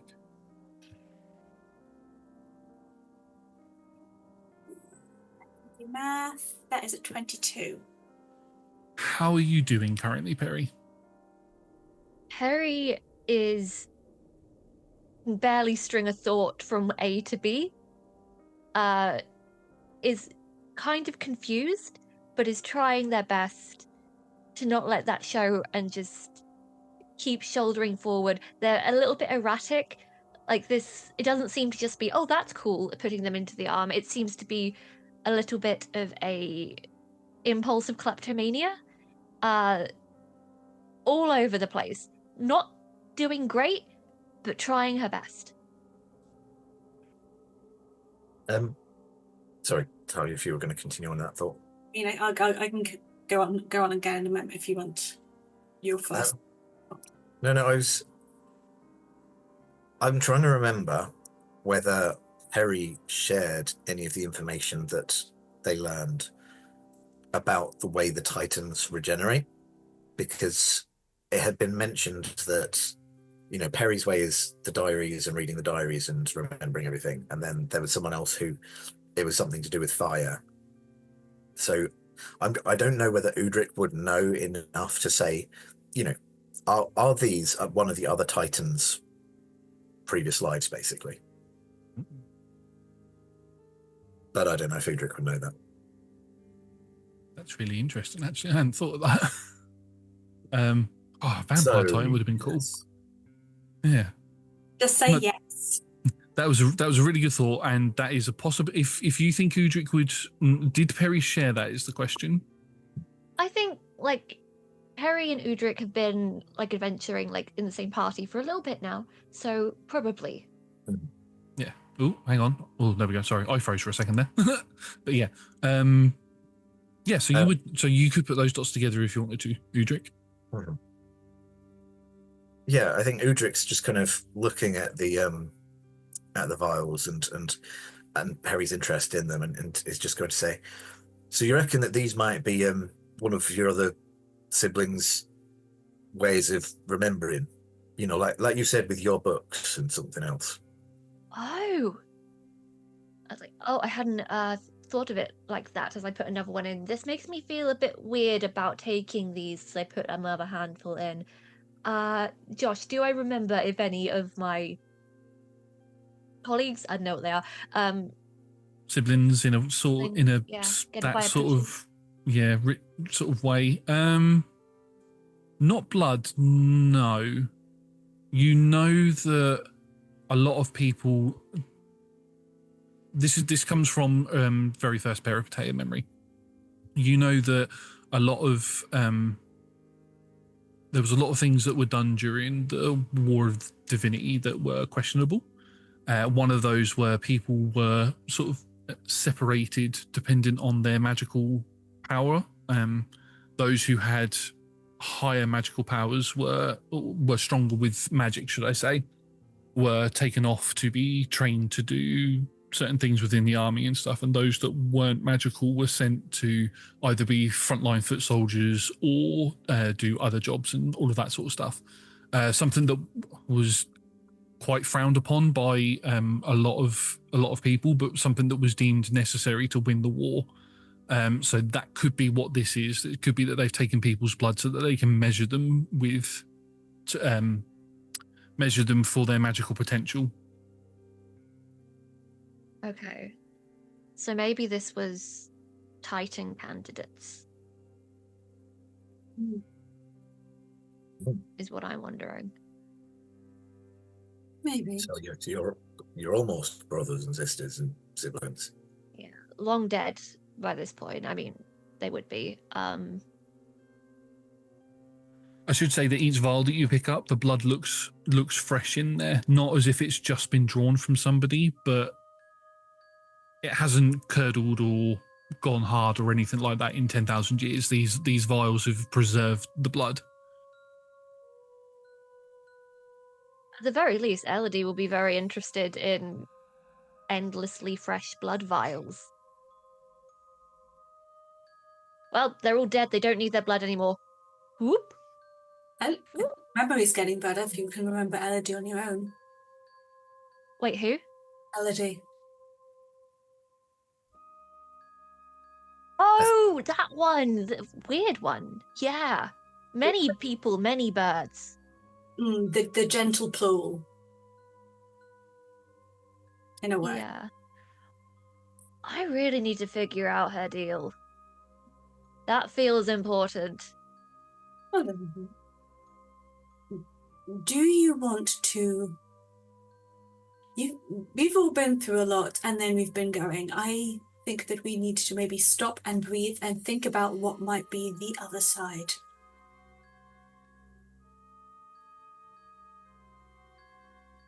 So we know there's going to be a sleeping dragon. Primordial. We know that there's going to be Savannah. We hope that there's going to be Melody, the other one, and the pointy one. Yeah, yes. Potentially end of world. That's a thing. Now was not a good time to read the book, was it? Not necessarily best, but it's when these things are going on, is there a good time? Well, actually, yeah, the world might be ending in 30 minutes, so I guess it's good I did it now rather than when everything's destroyed. 30 minutes as a full Titan is better than none. I like your optimism, guy.